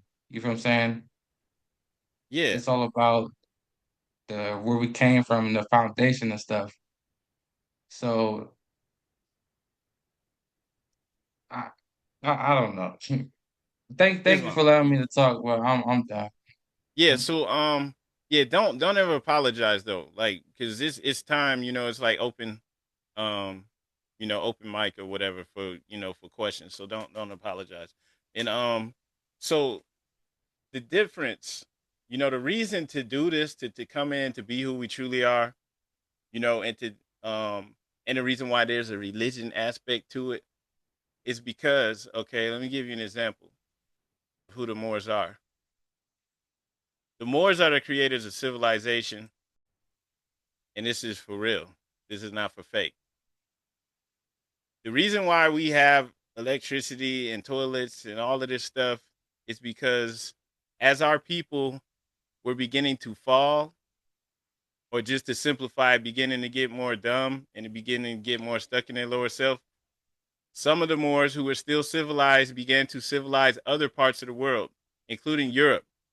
This is in Spain. The Moors ruled Europe from Spain for over 800 years. This is the Alhambra. It was built by the Moors. But the Moors who did this, they weren't like we are today with the drill rap, getting high, getting drunk, Pound Town, and all that stuff. Pound Town ain't going to build stuff like this. Now, you can be listening to stuff like this and thinking it's cool to be like this and say, well, I'm a Moor. I know about the Moors. I'm a Moor. But we also savage. We also not as smart as we think we are. We also know there's no way in hell we could build something like this. We can't even control our communities. People can come here from other countries, fresh off the boat, set up shop in our community, right? Selling us gas, selling us groceries, selling us all types of stuff, hair care products, everything, right? They weren't doing that to the Moors when we were in a higher state. And so that's why we can't leave out Islam. It was brought to us by our own prophet to clean this mess up so that we can actually begin to be those Moors for real, not just in word, not just, ooh, I saw some YouTube videos. I saw some stuff that makes sense. Yeah, I'm a Moor. Now we actually beginning to be that because these Moors incorporated Allah in everything they did. When you go inside the Alhambra, inside the palace, the walls is all intricate. It's got patterns and things in there that are connected to creation. Right? That's just the simplest way to explain it. But I'm just saying, we're getting back to that. And that's actually, even though we don't know it, that's what we're supposed to be doing. Because as Moorish Americans now, going back to chapter 2 in the Holy Koran, we measure time by cycle ages. At the gate to every age, we deem a milestone in the journey of the race. So in addition to, hey, it's 2024, next year 2025, we also know that there are cycles that the entire planet goes through. We are at the end of the age of Pisces. We're coming into the age of Aquarius. In the Quran, it says, an age is past, the gate into another age flies open at the touch of time. This is the preparation age of soul, the kingdom of Emmanuel, of Allah in man. Nobody's coming to the hood and telling Pound Town and all these people that, hey, it's time for you to realize that Allah's in you. It's time for you to be your real self. It's time for you to be Allah in man. Nobody's coming and telling us that. They're cool with us being ignorant. And they would love it if we just claim to be Moors, but we still ignorant. But we still getting high and selling drugs to each other. We still, pulling guns on each other, doing all types of stupid stuff. They cool with us still, creating children out of wedlock, not raising our children, just being ignorant. They cool with us doing that because there's no way we're going to do anything great. We will just be traveling to and fro, seeking whom we may devour. And so, yes, in order to be alive men, yes, we have to work. Yes, it's not just easy. Yes, we do have to work to subdue our lower self. We do have to exercise discipline. And we do have to do it for real. Not just, I read some stuff, or this makes sense, this is who I am now. We really do have to subdue our lower self. We really do have to get back in tune with who we truly are. And we really did, when we were intelligent and wise, measure time and cycle ages. We know that that in addition to this year, that it takes 12 months for the earth to go around the sun, that there's also a greater year, that it takes 25,000 years for this solar system to go around the giant sun in the middle of the Milky Way. And we know that every little cycle, there's a different phase that the entire planet goes through. And we are coming into a phase where Allah and man will begin to be revealed. And just because they're not coming to our neighborhoods, just because they're not making songs about it, they're not making songs about it, right? They're making songs about the most ignorant stuff on earth. And that's being promoted. That's what gets promoted. You want to make a song about some ignorant stuff? Hey, let that little N-word shine. Let him get some promotion for that. Let him make some money, do that. Okay? So nobody's trying to tell us this. This is also why we honor Prophet Noble Drew Ali, because he came to our people. He came to the downtrodden. He came to the so-called black people, the so-called Negroes, the so-called colored people, the only people on earth who keep getting a new nickname. You know, like that's ridiculous. Who else goes through this? And we could talk more tomorrow if you have time, if you want to schedule a call. But you understand what I'm saying? We have to do the work to actually be who we truly are. And even if we don't think we're capable of doing this amazing, incredible stuff, we are. Once we begin to, especially if it's not just one person doing it, we're doing this as a collective, as a community, which is what Muslims do all over the world. You work together, they come and pray together. They actually make their entire country Islamic with Islamic law, you know? So as we begin to do this and go off the divine laws given to us by our prophet, that's why we do honor him. Because he came to us. Well, nobody trying to tell us nothing. And they weren't trying to clue us in on what time it really is. It's time for us to come into power. And nobody was trying to tell us that. So yes, we do honor Prophet Noble Drew Ali here, and we do follow these divine laws that he brought for us. That's why we read the divine constitution, right? That's why we read the additional laws. Honors to Sister La Ch12. That's why we read the Prophet's writs. Honors to, Brother Cole Bay. That's why we do this at every meeting. That's why we, just like other Muslims in the world, they come together on Friday, the holy day. We do it too. We have a job to do, and we know that I don't even think anyone else is going to do this for the world. It's on us. That's why our mission is to uplift fallen humanity. We also know that starts with us, man. We can't be out here trying to save the world. We got to get ourselves in order. And we don't have to be out there trying to save the world because people follow us. They listen to our music, even though a lot of that stuff is supremely negative. They listen to it. They emulate it. So when we're doing positive things and being, good people, they will also try, they will also emulate that as well. And I want to give honors to all the good Moors, all the good Muslims at Temple 30, for holding to this, even over the years. You Moors have been holding to it. You're not flip-flopping and falling off. You're sticking with it because this is who you really are. You are Moorish American Muslim. This is not some fad for you. Honors to you, honors, everybody here on the call, everybody that's not on the call as well, but special honors to Brother Malik L, Brother Davis L, Brother Jones Bay, let's see, Brother Jackson Bay. Honors to everybody, even also to our guests, Brother Yabe and everyone else that's here, honors. And also honors to the Moors that's not here as well, but honors to y'all, especially this here. And on that note, I see you, Brother Kobe, and I yield the floor, Islam. And before I yield to you, though, brother, I just want to make sure I'm not just running my mouth. Does that stuff make sense, brother?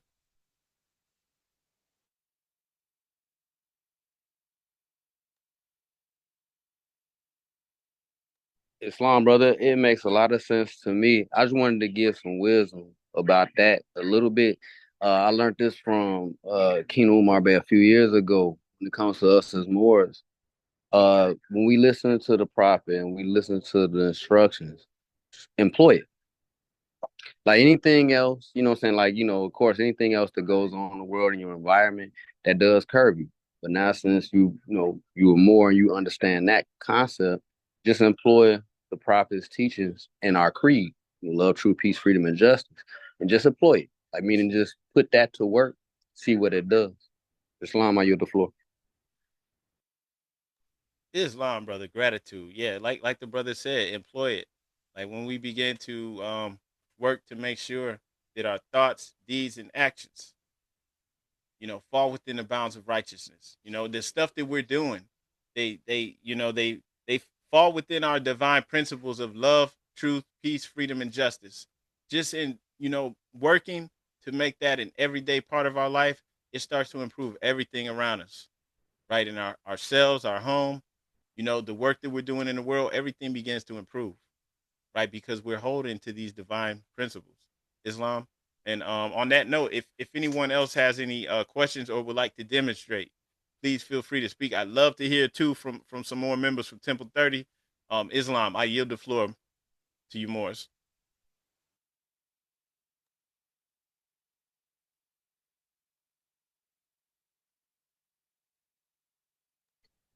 Islam, this was definitely a great build. This was definitely a great holy day class that we had. One thing that I could possibly add into it is just, the instructions the prophet gave, and he gave, quite a few with the literature books, which are one-on-ones, which are Qurans.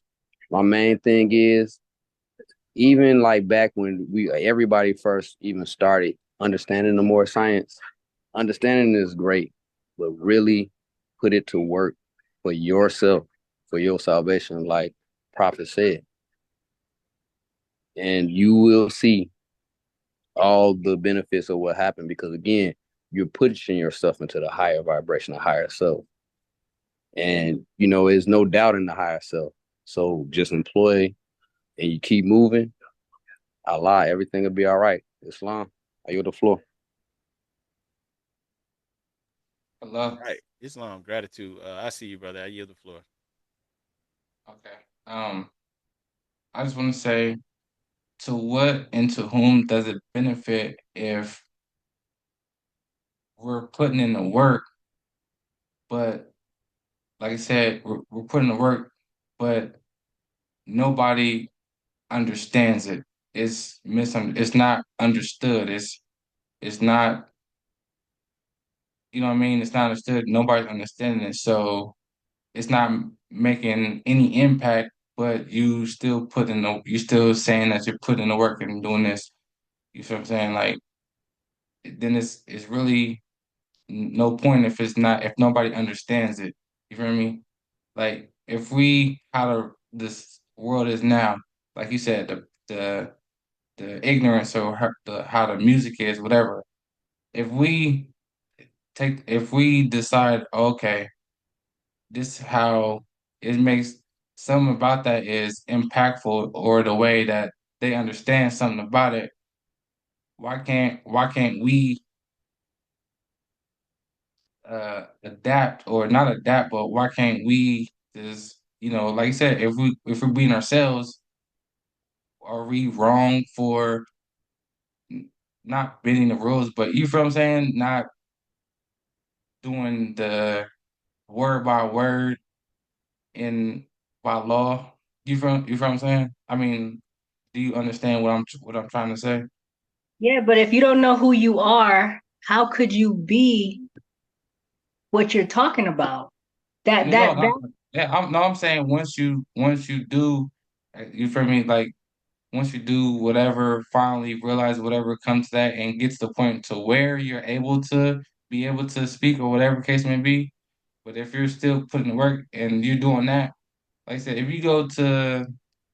if a rapper goes whatever to the trench or to the hood, you know what I'm saying? People understand that regardless of whatever. But if one of us, whatever, just, who's somebody who's different, whatever, can go, whatever, but still doing the same thing, putting in the work, but nobody understands it, who did that benefit? You feel what I'm saying?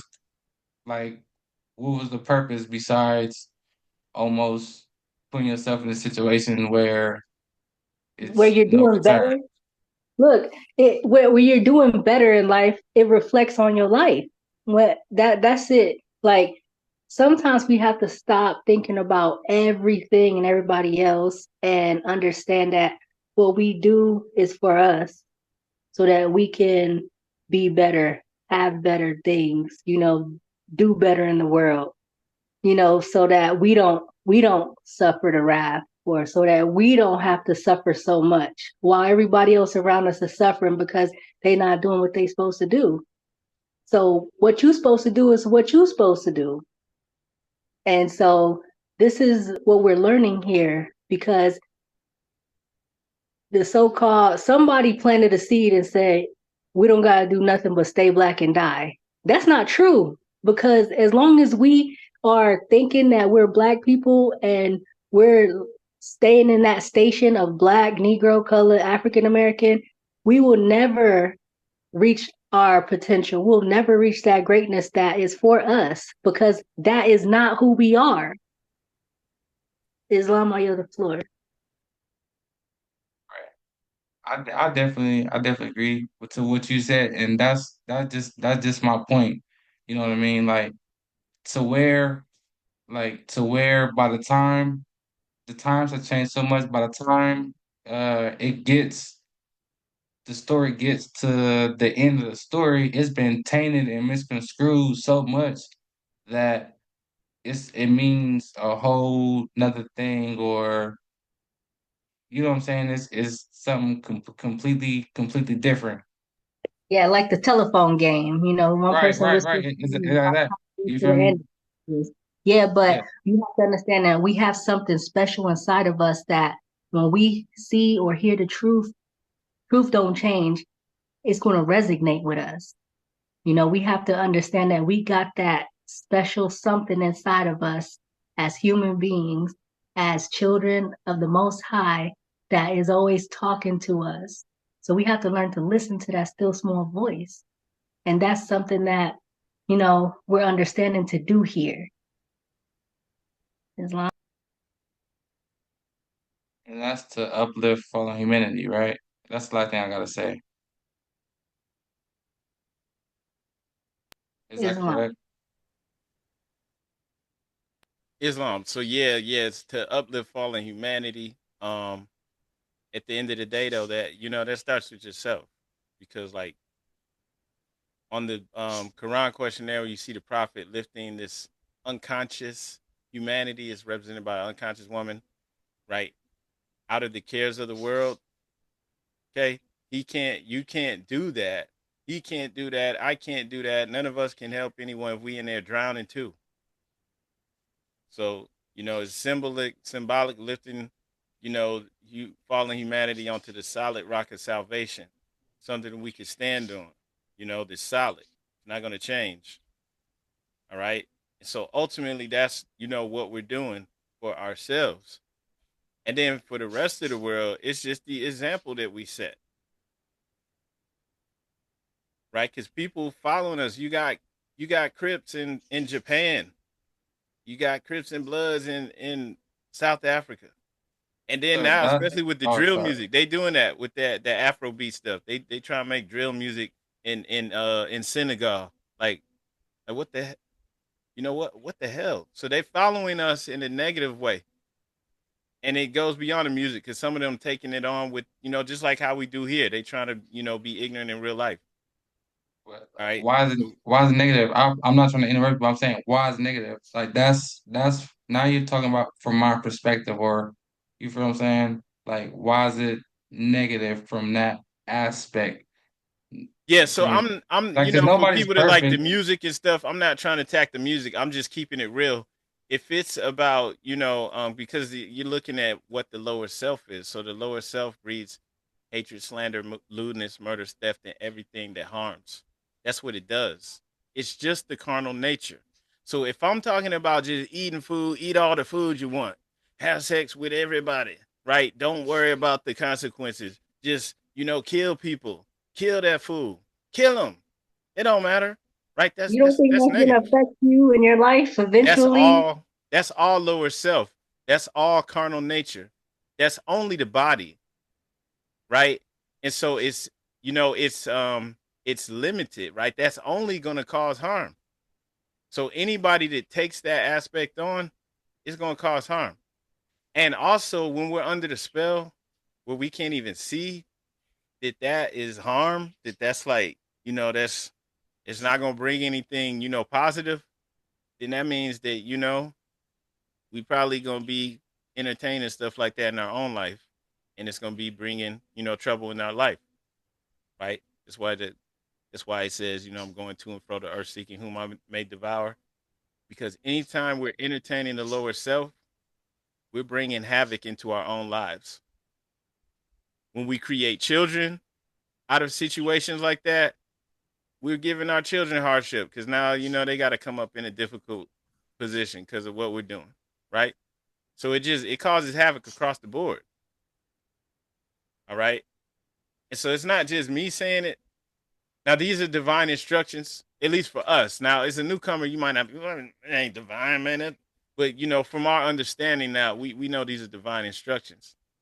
It's like this opens your eyes so that now when these thoughts come in our own head, when we see this stuff, we're like, oh man, yeah, man, causing our own problems.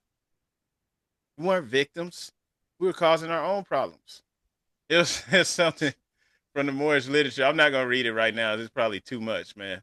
But the prophet was letting the Moors know, you know. And this he was telling the Moors this stuff in freaking Jim Crow era. Talking about I traveled the South. I seen the worst of my own people.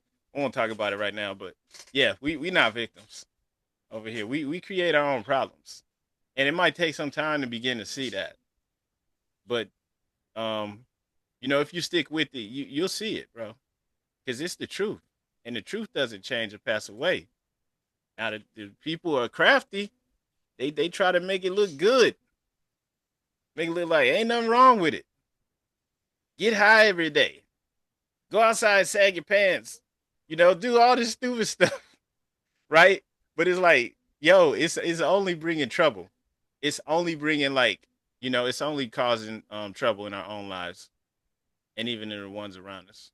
And then anybody that wants to follow us in our ignorance, it's gonna cause problems for them too. I'll give you one more example. You have people that come here from other countries, like here in Columbus, like you have Somalians, Ethiopians, and other people that come here. They have a culture. In their culture, they don't praise having children out of wedlock, right? They don't praise that stuff. But if they come over here and they grow up here and they're like hanging around with us or listening to our music and trying to be like us, then they don't care about that stuff anymore. And then they start having the same problems that we have. They have baby mamas, baby daddies. They got some of the men that might even be Ethiopian that's not even raising their child, right? Not having nothing to do with them. It's not acting like they're perfect. It's just saying they have a culture that kind of makes it where they don't have as many of those problems as other people do. The only time they have those problems is when they get into the ways of the Western world, right? This is why in our Quran, and I'm just wrap this up. This is why in our Quran, right, we're told to give the church and Christianity back to the European nations. It was prepared by their forefathers for their earthly salvation, right? We return to Islam for our earthly and divine salvation. This stuff that we have, whatever we're calling it here, whatever so-called African Americans practice, it ain't good enough for us. It doesn't keep us from, messing up our own lives and making our communities not, safe and good places. And then even other people who come here from other countries, when they try to be like us, they go astray. Or not even just us. Everybody in America is messed up. Just taking on Western ways. And so, it only leads to destruction, further destruction. And that's the, biggest thing that we have to see, causing our own destruction. We're moving in the opposite direction. Islam. And on that note, I yield the floor. Of course, if you had any other questions or comments, feel free to speak. Any other Moors too as well, feel free to speak. Islam.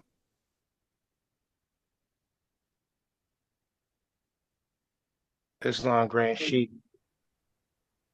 I would like to add if I'm able to for the young brother, maybe this will help as well. Islam. Oh yeah, Islam, brother. Go ahead. At least this is where I get it from, brother. This is what I get from all this, from the Holy Koran, from Noble Drew Ali, from all of this. First thing first, one thing about Noble Drew Ali that I can respect out of at least the prophets in these days and times, Noble Drew Ali, he did go to the trenches. The biggest Moorish Science Temple of America was in Chicago on the south side. Yes, sir. Normally, if you go to the south side, they know all about Noble Drew Ali. It was like 2 temples in Chicago. And he definitely went to the south side and established the biggest Moorish Science Temple of America in the south side. Second, right? He taught us to learn to love instead of hate. So if you get anything out of any of this that we do every Friday, Sunday, and every day, is to save yourself. You take this information, right? No matter what anybody does, say, and do, you take it, you use it in your life to save yourself, brother. because this is what it's about. And by us all doing our parts to save ourselves, together we can save the nation. Islamism. Yes, sir. I understand. Am I okay to speak? Oh yes, brother Islam, and gratitude, brother Yabe Islam. Okay. Like I said I appreciate and I understand that and but that's just another one of my points, you know what I'm saying? So like I say, just because you have the knowledge of just saying, he did that, he went to the, what I mean, he was able to go where other people didn't go. You know what I'm saying? I'm talking about through times and all that stuff. Where's that example now?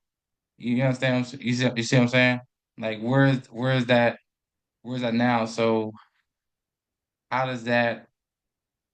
Um, I'm I'll just start right there. I'm just saying, like, it's by the time change now, just it's not how it should be. That's what I'm saying. You can't blame someone for not having or I, I don't know. My bad. I'm gonna shut up. Islam, brother. Nah, we all been where you at. That's why we all are with you to keep on going with your thought. Because at one time, when we first found out about this information, we all had this same thought. We all been there, the exact same place you at. This is for us to replicate Noble Drew Ali, so we can be the ones to go into the neighborhoods, to go within our family, to teach them, to be the living example ourselves. So people can see you and see that you are different than you were yesterday. To say, wow, you used to be this way last year. What's the change? You used to be this way 5 years ago. I see that you're consistent with it 10 years ago. But something is different about you. What is it? And then you can give them the example. It's up to us to do it because we can't look back at the mistakes of those that were behind us. We have to look at us in the present day time and say, yo, what can I do to help this mess that's here? Because if I don't do it, if we don't, guess what? We're going to leave it for our children. We're going to leave it for our nieces, our nephews to clean up a mess that we can help do it now. So then we can clear the way for them so they can do their jobs. But it starts with us. We have to take the responsibility to take the job, the task. And it's a hard task. It ain't easy, brother. Don't get it confused. As soon as we get off of this temple, guess what? The real fight comes into play. Because now you got to deal with yourself. You got to deal with the lower self saying to you, yeah, temple is over. Now what? Are you a Moorish American now? Are you going to stand for love, truth, peace, freedom, and justice? Are you going to stand in the virtues? Are you going to do what's right when people not looking or people you can't hear you? That's what it's about. You on the right path. No matter how you feel right now, you on the right path because you're asking the questions and you here today. Islamism. Keep the fight, Islam, brother. Islam. I agree, and yeah, definitely gratitude, brother Yabe, and exactly what he said. We're not like some elitist looking down on our own people. You know, like we want to be better versions of ourselves to set an example. And as the brother said, the ways that we used to be, people will see the change and they'll respect it.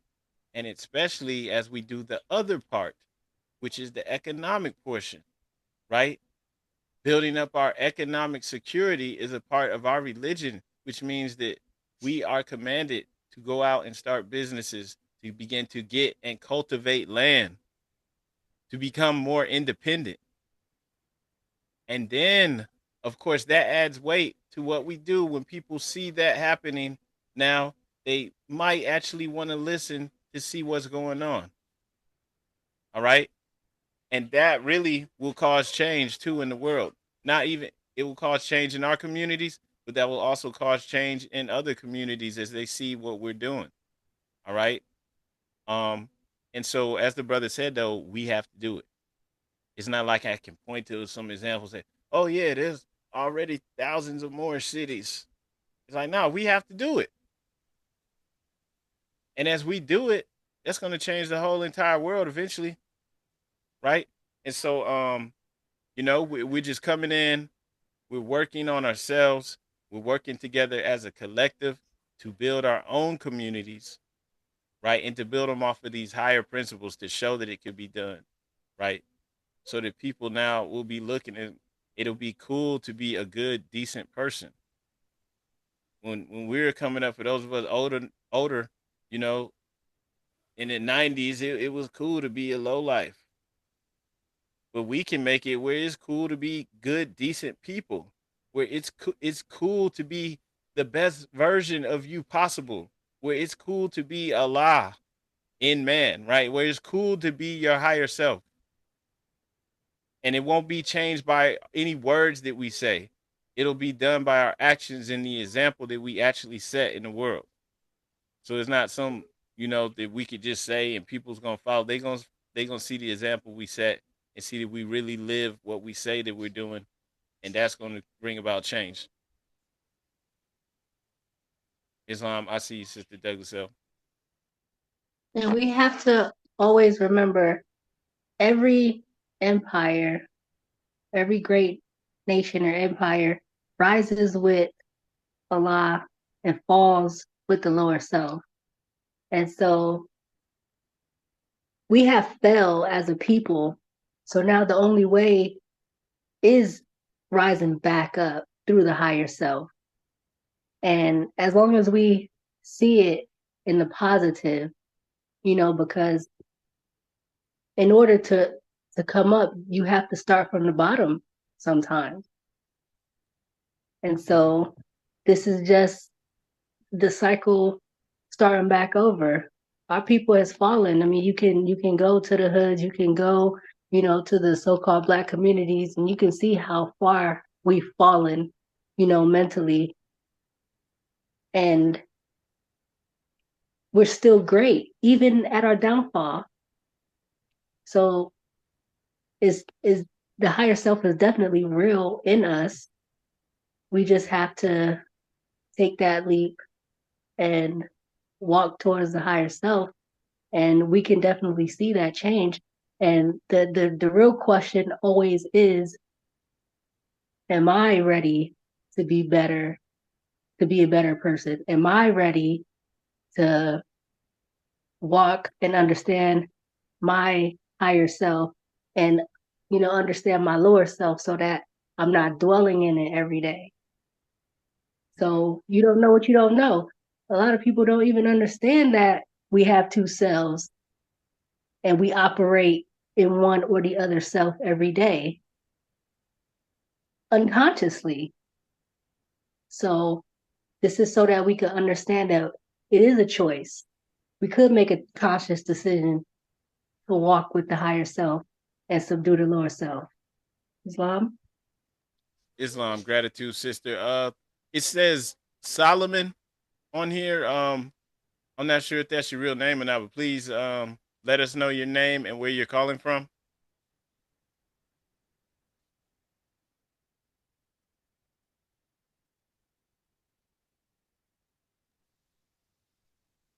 I just sent you a request to unmute. Person that says Solomon, please let us know your name and where you're calling from.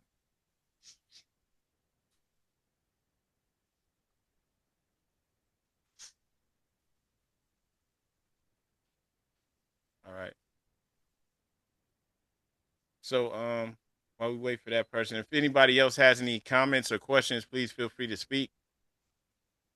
Yeah, am I okay to say one thing? Yes. Go ahead, brother. Okay. First, to just go over what sister was what she was saying about, we can look and see how far like humanity has fallen. And honestly, I would say that I'm the perfect example of that. And that's why, you know what I mean? Like you said, it's just the fact of, when you get off of this, are you just putting on a persona character, or is that who you really are? You know what I'm saying? Like, it's one thing to not know, but it's another thing when you're aware of the fact and you decide to, you know what I mean, when it's fight or flight, you decide to run away from it. You understand what I'm saying? Like I'm the perfect example of like following community because, like I said, I didn't um it's just the thing of misunderstood, the feeling of like just acceptance and forgiveness and all that stuff. Like you got to be a certain way. You got to be a certain way to do this or a certain way to, you know what I'm saying? Or your mistakes your mistakes or your past doesn't go nowhere. That's who you are. That's all you're capable of. You feel what I'm saying? Like you're not qualified to be able to claim this or not even claim, just to, you know what I mean, just be accepted or whatever, just because like I said, the fact of where you're from. You understand what I'm saying?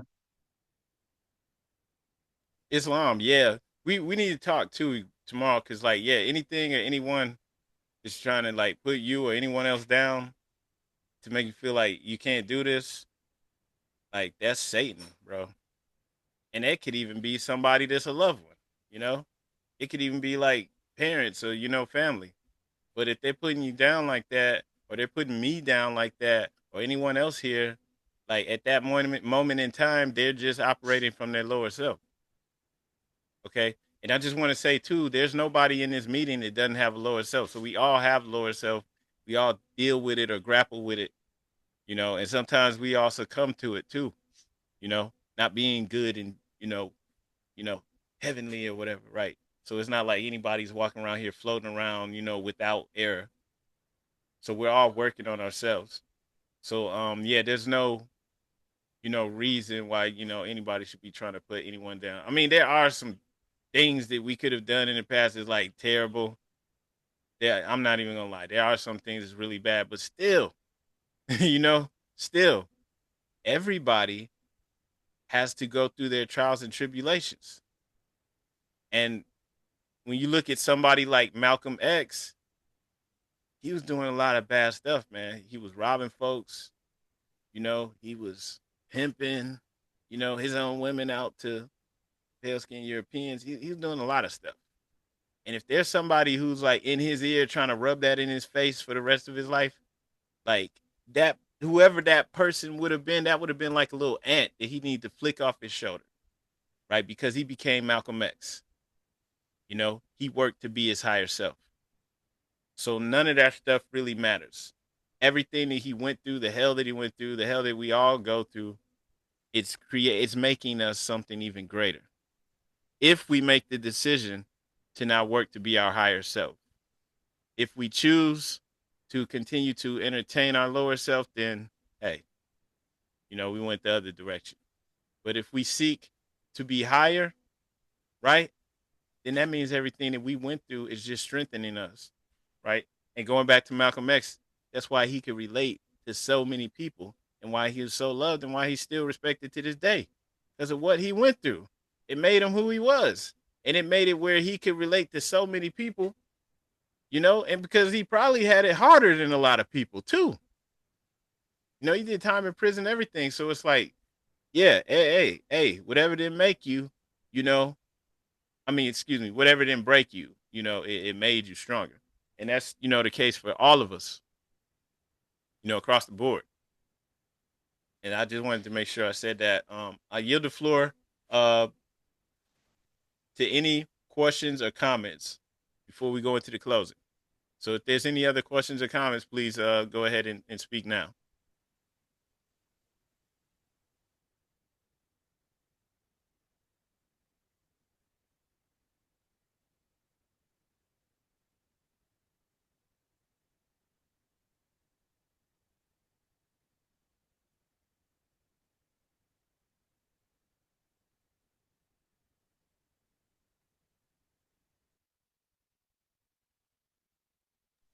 Okay. Looks like there's no more questions or comments. Let's go ahead and go into the closing of the meeting. I want to announce without further ado, excuse me, that we're going to go into the closing of the meeting. Let's go ahead and read our divine warning. All right, don't go anywhere, Morris. A divine warning by the prophet for the nations. The citizens of all free national governments, according to their national constitution, are all of one family bearing one free national name. Those who fail to recognize the free national name of their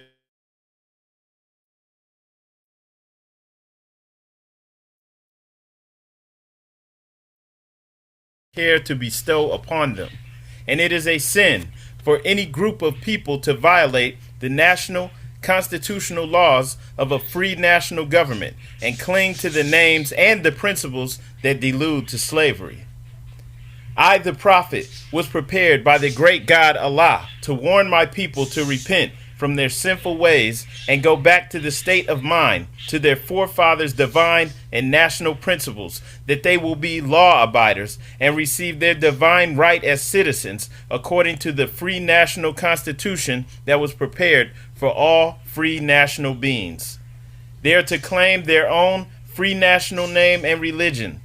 There is but one issue for them to be recognized by this government and of the earth, and it comes only through the connection of the Moorish divine national movement, which is incorporated in this government and recognized by all other nations of the world. And through it, they and their children can receive their divine rights unmolested by other citizens, that they can cast a free national ballot at the polls under the free national constitution of the state's government, and not under a granted privilege, as has been the existing condition for many generations.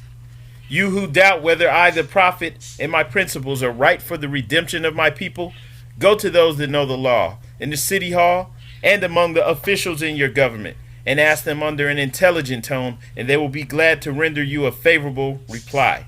For they are glad to see me bring you out of darkness into light. Money doesn't make the man.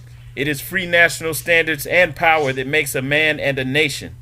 The wealth of all national governments, gold and silver and commerce, belong to the citizens alone. And without your national citizenship, by name and principles, you have no true wealth. And I am hereby calling on all true citizens that stand for a national free government and the enforcement of the Constitution to help me in my great missionary work, because I need all support from all true American citizens of the United States of America. Help me to save my people who have fallen from the constitutional laws of the government. I am depending on your support to get them back to the constitutional fold again, that they will learn to love instead of hate, and will live according to love, truth, peace, freedom, and justice, supporting our free national constitution of the United States of America. I love my people, and I desire their unity and mine back to their own free national and divine standard, because day by day they have been violating the national and constitutional laws of their government by claiming names and principles that are unconstitutional. If Italians, Greeks, English, Chinese, Japanese, Turks, and Arabians are forced to proclaim their free national name and religion before the constitutional government of the United States of America, it is no more than right that the law should be enforced upon all other American citizens alike. In all other governments, when a man is born and raised there and asks for his national descent name, and if he fails to give it, he is misused, imprisoned, or exiled. Any group of people that fail to answer up to the constitutional standards of law by name and principles, because to be a citizen of any government, you must claim your national descent name, because they place their trust upon issue and names formed by their forefathers. The word Negro deludes in the Latin language to the word nigger, the same as the word colored deludes to anything that is painted, varnished, and dyed. And every nation must bear a national descent name of their forefathers, because honoring thy fathers and thy mothers, your days will be lengthened upon this earth. These names have never been recognized by any true American citizens of this day. Through your free national name, you are known and recognized by all nations of the earth that are recognized by said national government in which they live. The 14th and 15th Amendments brought the North and South in unit, placing the Southerners, who were at that time without power, with the constitutional body of power. And at that time, 1865, the free national constitutional law that was in force since 1774 declared all men equal and free. And if all men are declared by the free national constitution to be free and equal, since that constitution has never been changed, there is no need for the application of the 14th and 15th Amendments for the salvation of our people and citizens. So, there isn't but one supreme issue for my people to use to redeem that which was lost, and that is through the above statements. Then the lion and the lamb can lie down together in yonder hills, and neither will be harmed, because love, truth, peace, freedom, and justice will be reigning in this land. In those days, the United States will be one of the greatest civilized and prosperous governments of the world. But if the above principles are not carried out by the citizens and my people in this government, the worst is yet to come. Because the great God of the universe is not pleased with the works that are being performed in North America by my people, and this great sin must be removed from the land to save it from enormous earthquakes, disease, etc. And I, the prophet, do hear and believe that this administration of the government, being more wisely prepared by more genius citizens that believe in their free national constitution and laws, and through the help of such classes of citizens, I, the prophet, truly believe that my people will find the true and divine way of their forefathers and learn to stop serving carnal customs and merely ideas of man that have never done them any good but have always harmed them. So I, the prophet, am hereby calling aloud with the divine plea to all true American citizens to help me to remove this great sin which has been committed and is being practiced by my people in the United States of America, because they know it is not the true and divine way, and without understanding they have fallen from the true light into utter darkness of sin. And there is not a nation on earth today that will recognize them socially, religiously, politically, or economically, etc., in their present condition of their endeavorment in which they themselves try to force upon a civilized world. They will not refrain from their sinful ways of action, and their deeds have brought Jim Crowism, segregation, and everything that brings harm to human beings on earth. And they fought the Southerner for all these great misuses, but I have traveled in the South and have examined conditions there, and it is the works of my people continuously practicing the things which bring dishonor, disgrace, and disrespect to any nation that lives the life. And I am hereby calling on all true American citizens for moral support and finance to help me in my great missionary work to bring my people out of darkness into marvelous light. From the prophet.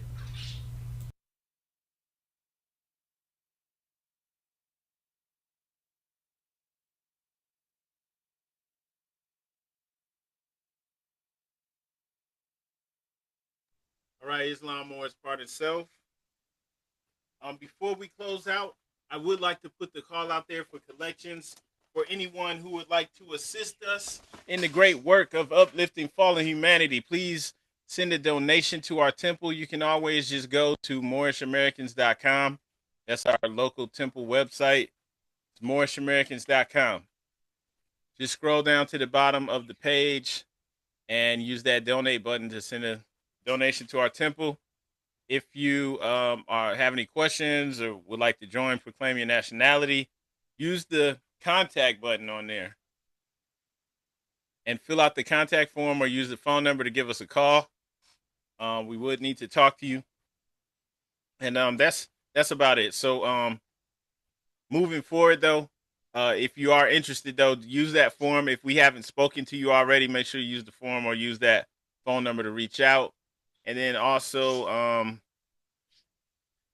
Moors, I would like to pose that question out there for the Moors that are interested in having a physical meeting, not this Sunday, but the say like 2 Sundays from now, the 8th, to meet at the Miamisburg Pyramid. It's between here and Dayton, so it's between Columbus and Dayton. It's called Miamisburg. They have a mound out there. I would love to meet out there on September 8th, and we could just come out there and we'll do the Sunday school service early that day too as well. But I just want to put that out there on the floor, and just think that over, Moors. And let's go ahead and close things out. All meetings are to be opened and closed promptly according to the Circle 7 in love, truth, peace, freedom, and justice. I want to ask that everyone who is able to please stand and face the east for the closing prayer. You do not need to repeat after me. We stand facing the east with our heels together, feet at a 45-degree angle and holding up 2 fingers on the right and 5 on the left. Allah, bind our hearts and minds back to our ancient forefathers, divine creed, and principles. We ask this in thy holy name and the 7 Elohim. Amen. Islam, peace and love, Moors. This meeting is now adjourned. Islam. Happy holy day. Holy day. Islam family, happy holy day. Happy holy day. Peace and love. Islam, happy holy day.